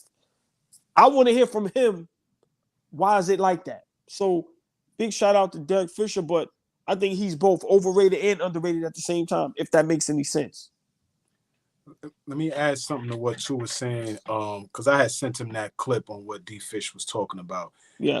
And another layer that Derek Fisher was saying was that he is so dominant on the defensive end that we don't even talk about the shots that he does change. So he was talking about there's about 12 to 13, 14 different shots that are made at the rim that Anthony Davis does change. So just think about it. 12 shots, 2 points, 24 points. That's 24 points that he's taken away from the team aside from anything else. So I get what he is saying, in terms of he affects so much on the court that you may not see when you grab the stat sheet, right? It may not be on paper, but if you're watching the game, you know what's going on. Just my thing is that to be considered a top 75 player of all time, to be considered one of the all-time greats, there's too much inconsistency with this guy that is not attached to any other all-time great. Like we talk about all-time greats, and inconsistency is not something that we attach to a Kevin Garnett. It is not something that we attach to a LeBron James, to a Steph Curry, to a Ray Allen, I'm just naming guys that were named top 75 guys. The word inconsistency is never used with a lot of the all-time greats. It's used with him, though. That's a problem for me. LeBron is in his 21st season, right? Typically, a guy at 38 years old should not be carrying the load that he is carrying. But for some reason, because he's the GOAT, and he's this, and he's that, and there's such a high standard that it is okay for us to feel like LeBron has to carry this load. But any other guy, any other great at age 38, and they had a guy like Anthony Davis on the team, the expectation would be, yo, AD, it's time. Yo, it's time. I need you to step. I need you to be one of the best players in the league. When have we ever said Anthony Davis was the best player in the league? Ever. Good point. Never. So my thing is, I just think he doesn't have it. I think we talked about it a couple weeks ago on the show, how Anthony Davis as a high schooler was 6'2" guard, right? Now you go through a growth spurt, and now you have to play big. Maybe he just don't have playing big in here. You know what I'm saying? Maybe he's just not that type of guy to play at the size that he grew into, and it just is what it is. He's not a physical guy. He's told us out of his mouth, I don't want to play the 5. Even though you're great at it, I don't want to do it. You know what I'm saying? So when a nigga is talking, sometimes we gotta listen to what he's saying. So overrated or underrated, I would say he is overrated by the way we talk about him. He's great. But this top 75 generational talent, all-world defender, all of that kind of stuff, show me regularly, not just in spurts. So that's what I got for him. Dom, you're the LA guy. That's your guy. What do you think about Derek Fisher? Oh, love D Fish, legend. But I agree with what AllBall said. I don't think I would call him overrated or underrated, because depending on who you talk to, he could be overrated. Depending on who you talk to, he could be underrated. I think he's pretty properly rated as a result of that. And I think Fleece said some good things. I'll just make it very short. 3 reasons why I don't think AD will fulfill his potential, in the sense that when I was in high school, I want to say it was AD's second or third year in the league. I said, this guy's going to be the best player in the NBA. Like I said it with conviction. I really thought it was going to be a thing. And I think the closest he got was like 2018 and 2020. 2020, he was top 5 that season. I mean, playoffs and regular season, he was a beast. But in 2018, he was also top 5 when he destroyed Dame and CJ and even got a game off the Warriors. But I think there's 3 reasons why the Lakers aren't going to win the championship because of him not being a real number 1 on a chip team. 1, the aggression, as Flea said. It's just that relentlessness. You don't have it. 2, and I'm tired of pretending like he might end up getting it. I think this is who he is. 2, doesn't want to play like a big, even though he's really good at it, because his jumper, let's be real, guys, has really fallen off since the bubble, since the New Orleans days. And that's the major thing. If he still had his jumper, I think he would be averaging, because he averaged 25 last year, and his jumper wasn't all that. So he could average 28, 29 points a game. Easy. But his jumper's not like that, and he doesn't like banging all the time on the interior. So, like, let's say he doesn't have a jumper, and we have old school guys who, will get you 20 points and 6 free throws. Right. All those 20 points around the rim. If he wanted to do that, I think he'd have a chance, but he doesn't like it. He's not even bad in the post, but he doesn't like it. So jumper, motor, and not loving to dominate down low is going to leave him at still a top 10, top 15 player in the NBA. Probably top 10 because his defense. 25 and 10, he'll still average, but I don't think he'll be a number 1 option on the championship team, and that's why I think the Lakers' ceiling is about conference finals. I like that Flea brought up once again for the millionth time that AD was 6'2" point guard in high school, and we've all heard that a billion times. Not that you said it, Flea, because imagine if he did make it to the NBA at 6'2", he'd be trash. We'd be looking at him. Would he have made the NBA? Good question, Don. Great question. Exactly. So you're lucky you got a growth spurt. You play like you're lucky you got a growth spurt. With Derek Fisher saying all that, fuck him, number 1, because what he did with the Knicks was crazy. That was crazy. 17 wins. I'll never forgive him for that. Okay, but you a dirty Mac. You a dirty Mac. It was awful. You a dirty Mac. You a dirty Mac. And you came to New York and won 17 games for us. You're dirt. The first headline we get from Derek Fisher as the New York Knicks head coach is that you got your ass whooped by another role player that has a podcast now. Shout out to Matt Barnes, man. That story is so legendary. If I got legendary. That is. And Kanye made it even more legendary.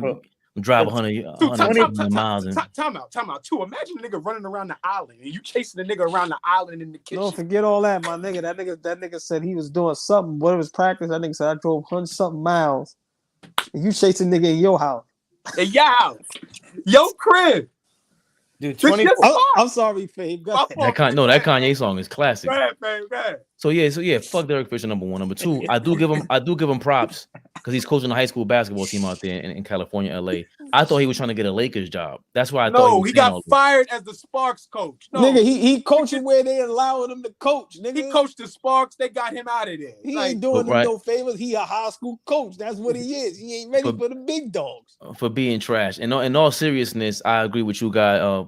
Initially, and that shot shouldn't have counted. I'm sorry. Go ahead. Yes, it should have. Yes, it should have. Go ahead. Derek Fisher is so legendary. You want to talk about championship role players? Derek Fisher was ready for the big moment every time. My friend Oceans, he has a good phrase. In the fourth quarter, Derek Fisher becomes an all-star. That's a fact. Heard that. I like that. I like that. Go ahead, Fabe. I'm sorry. Not on this channel. Derek Fisher. Whoa. On Dime Dropper, LA sports heroes are represented very well and celebrated. And Derek Fisher, right. Even on the Dime Dropper channel, I don't care what you LA guys got to say. We got beef, we got smoke. That's what it is. What it is. I don't like him over here on this side. Chat. Tell us how you feel about Fish. Tell us how you feel about Fish in the chat. He's a sneaky bastard trying to sneak in a comment like that. AD is soft. By the way, I just said earlier, I thought Karl Anthony Towns and Anthony Davis were going to be the best players in the league when they got to the league. We didn't see anything like that. And it's funny because they're nowhere near the top 2 players. And who are the top 2? Dudes who are not even from here, where basketball wasn't born at. They are the biggest examples of why the USA basketball is soft. Because you got 7-footers that didn't do what they were supposed to do and are currently getting smoked by Giannis. This is how these 7-footers were taught. This is how they're getting smoked by Giannis and the Joker. Period. They're not in the same conversation with them anymore. Anthony Davis flirts with it at times, but because you didn't want to take on the role of being a 7-footer, you're not. Same thing with Karl Anthony Towns. I never want to hear about him being on my team because they're soft and they don't do what it takes to win the game. And I disagree with that. And to Karl Giannis, Anthony Towns, let's be respectful to Anthony Davis for a second. Karl Anthony Towns is not even in his stratosphere, not even in his galaxy. If Anthony Davis was on the Knicks, imagine Brunson and Anthony Davis, you would be a second-round team every year if you could stay healthy. Every year. You might make you just told me that this guy, again, in my opinion, Anthony Davis has GOAT level potential. But you're telling me that this guy who has that kind of talent is guaranteeing us a second round? What are you talking about, Dime? It's hard to guarantee a second-round appearance. It's hard. But I think it gives you a chance to get to the conference finals, though, if you had Brunson and Anthony Davis. I don't even know if he's overrated. I just think he's not what he's supposed to be. And Derek Fisher's giving him a cop-out. I don't like that shit whatsoever. And, you know, that's why we salute Giannis. Giannis is nowhere near as skilled as you, but he has the motor to put him at first, second, in anybody's book. So get out of here with Derek Fisher. I don't even want to talk about Derek Fisher anymore. That's crazy.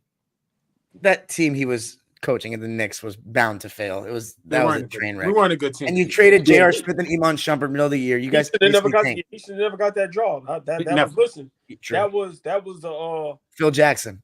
Exactly. That was within, man. Listen, they tried to break us down, bro. They tried to master. Fabian, we still haven't posted that final part of the Derek Fisher years of the Melo video we did. What's the I'm doing all the editing, of course. What's the villain in Superman that Superman always had beef with? Lex Luthor. That nigga Phil Jackson tried to Lex Luthor us, my dude. Tried. Yeah, well, he did. Yeah. Well, Derek Fisher got 5 years, $25 million. And Phil hired Hornacek too, right? Yes, I like what the Hornacek signing though. He had experience. Hornacek had done a good job in Phoenix, so like that was a little bit more good job. The 3-point guard line. That was the year that they surprisingly were like one game away from the playoffs. Remember when they had Bledsoe and Dragic? That was a weird team. Yes. Yeah.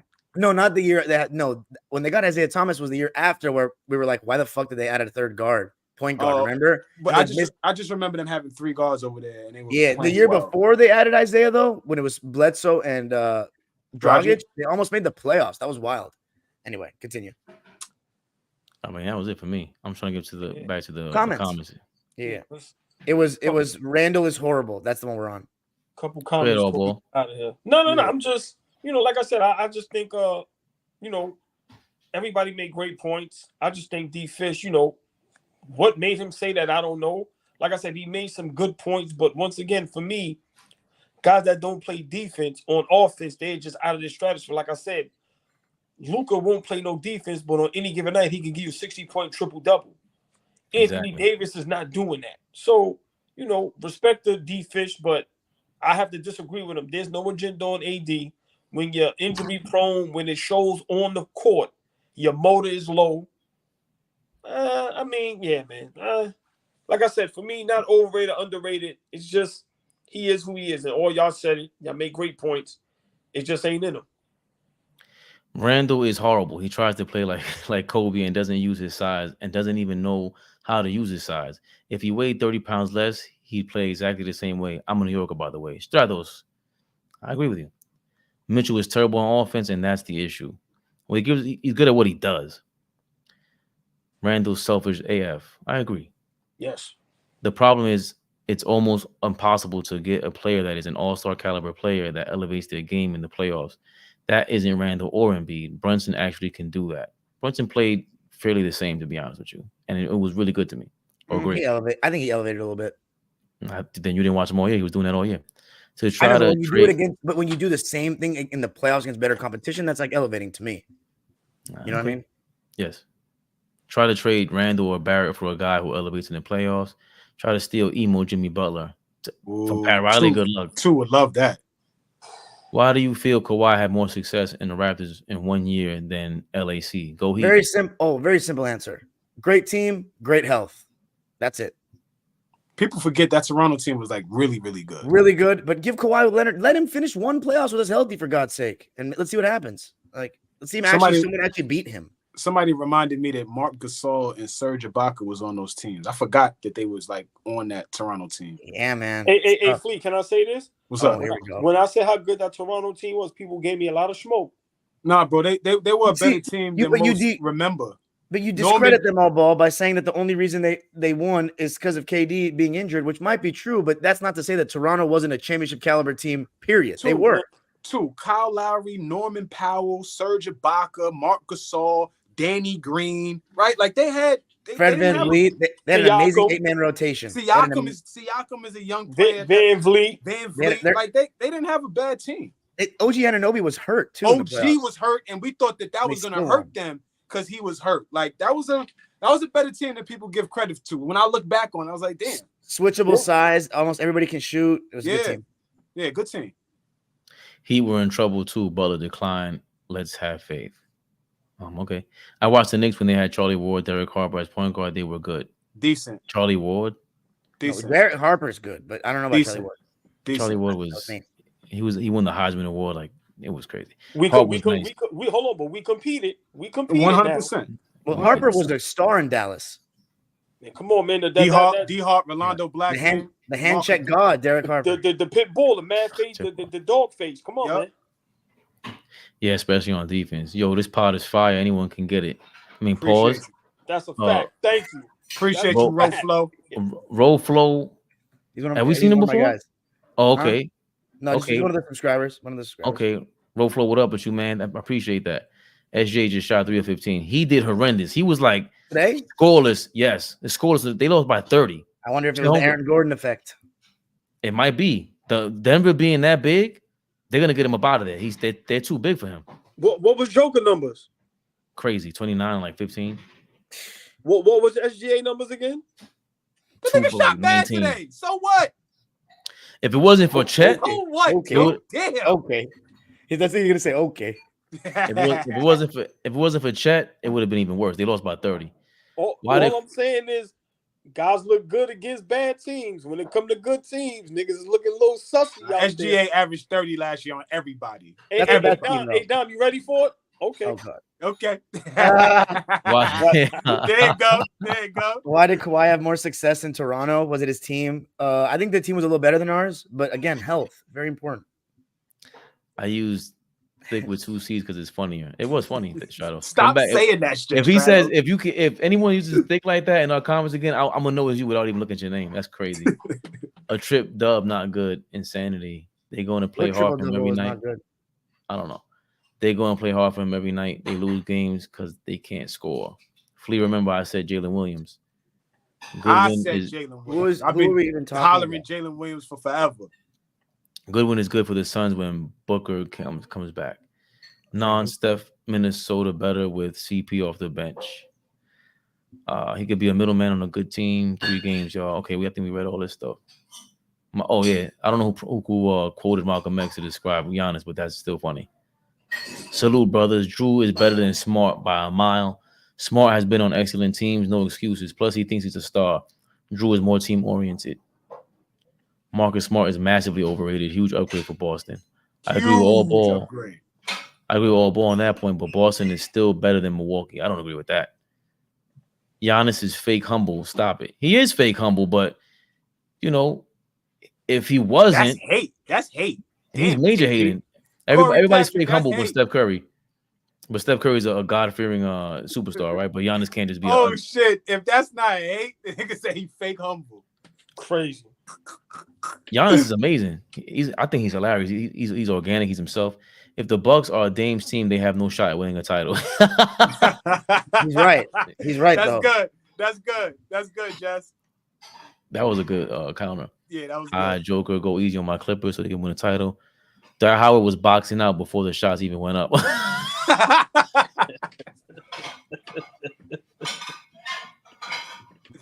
Niggas gotta relax, yo.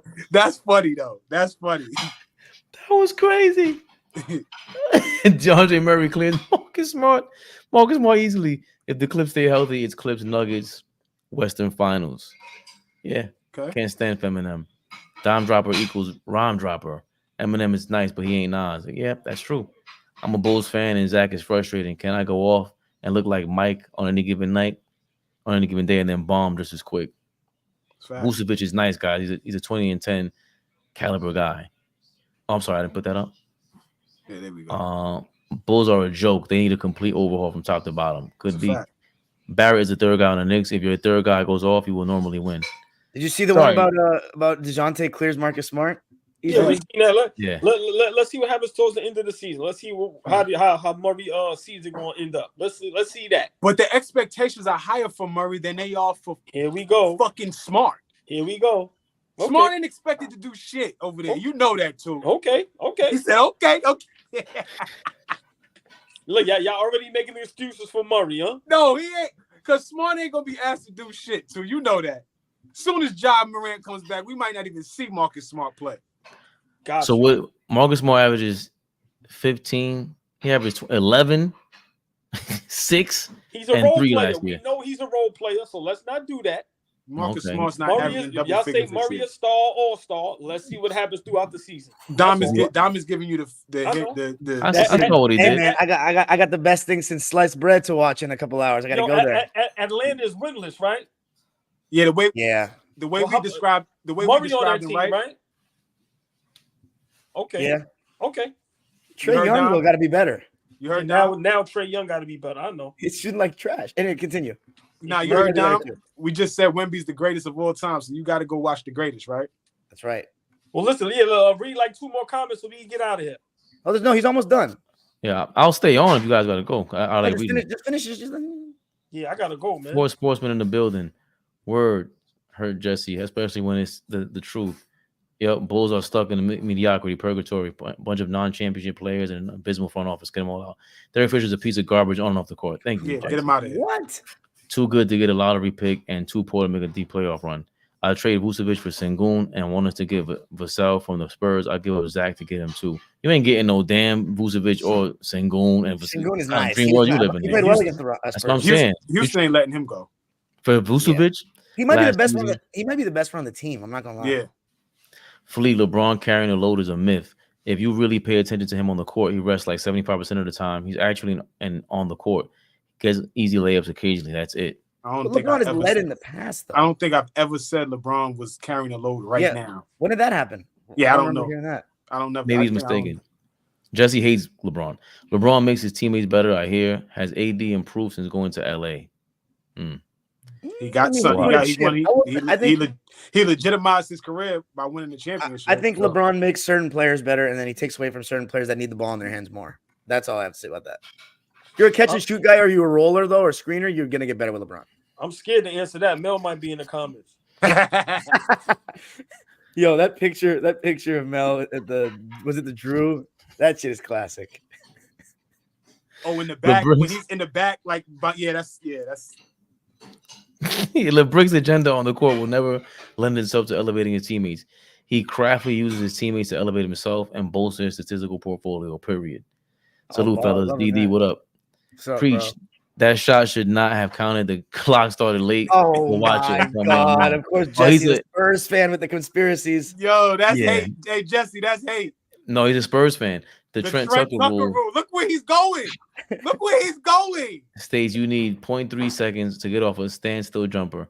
You're telling me Derek Fisher had time to spin 180 degrees in 0.1 BS. That's Come on. hate. That was 1/10 of a second. He Huh? has not. It was 0.4. It wasn't one. Point Yeah, it four. wasn't one.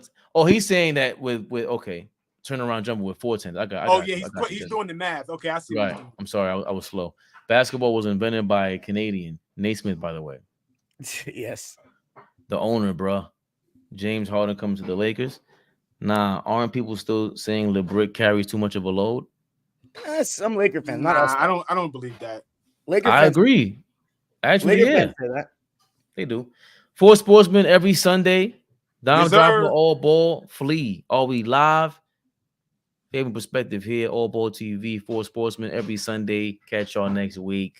Have a good night, everybody. Ladies- Wednesday, ladies- catch us Wednesday, IG Live, y'all. And hey, Yes. vlog tomorrow. Oh. The greatest thing since sliced baguette. Monday morning, Wembanyama in the flesh. Got my new Nice. phone. Gonna get some big time zooms. Hopefully a window for the clips. Appreciate Let's you, go. Jesse. Yo, didn't you say something about you wanted to promote something down real quick? No, just that. Okay. And then we're All live, right, live on tomorrow night after the Lakers play Orlando. We'll talk about Lakers, Magic, and Kings, Warriors, and any other games of the weekend that I missed. We didn't talk Got you. Peace You to already everybody know. in the comments. 4 Peace, sportsmen. everybody. Four Appreciate sportsmen, y'all. you about. heard? Good day, guys. Yes, sir.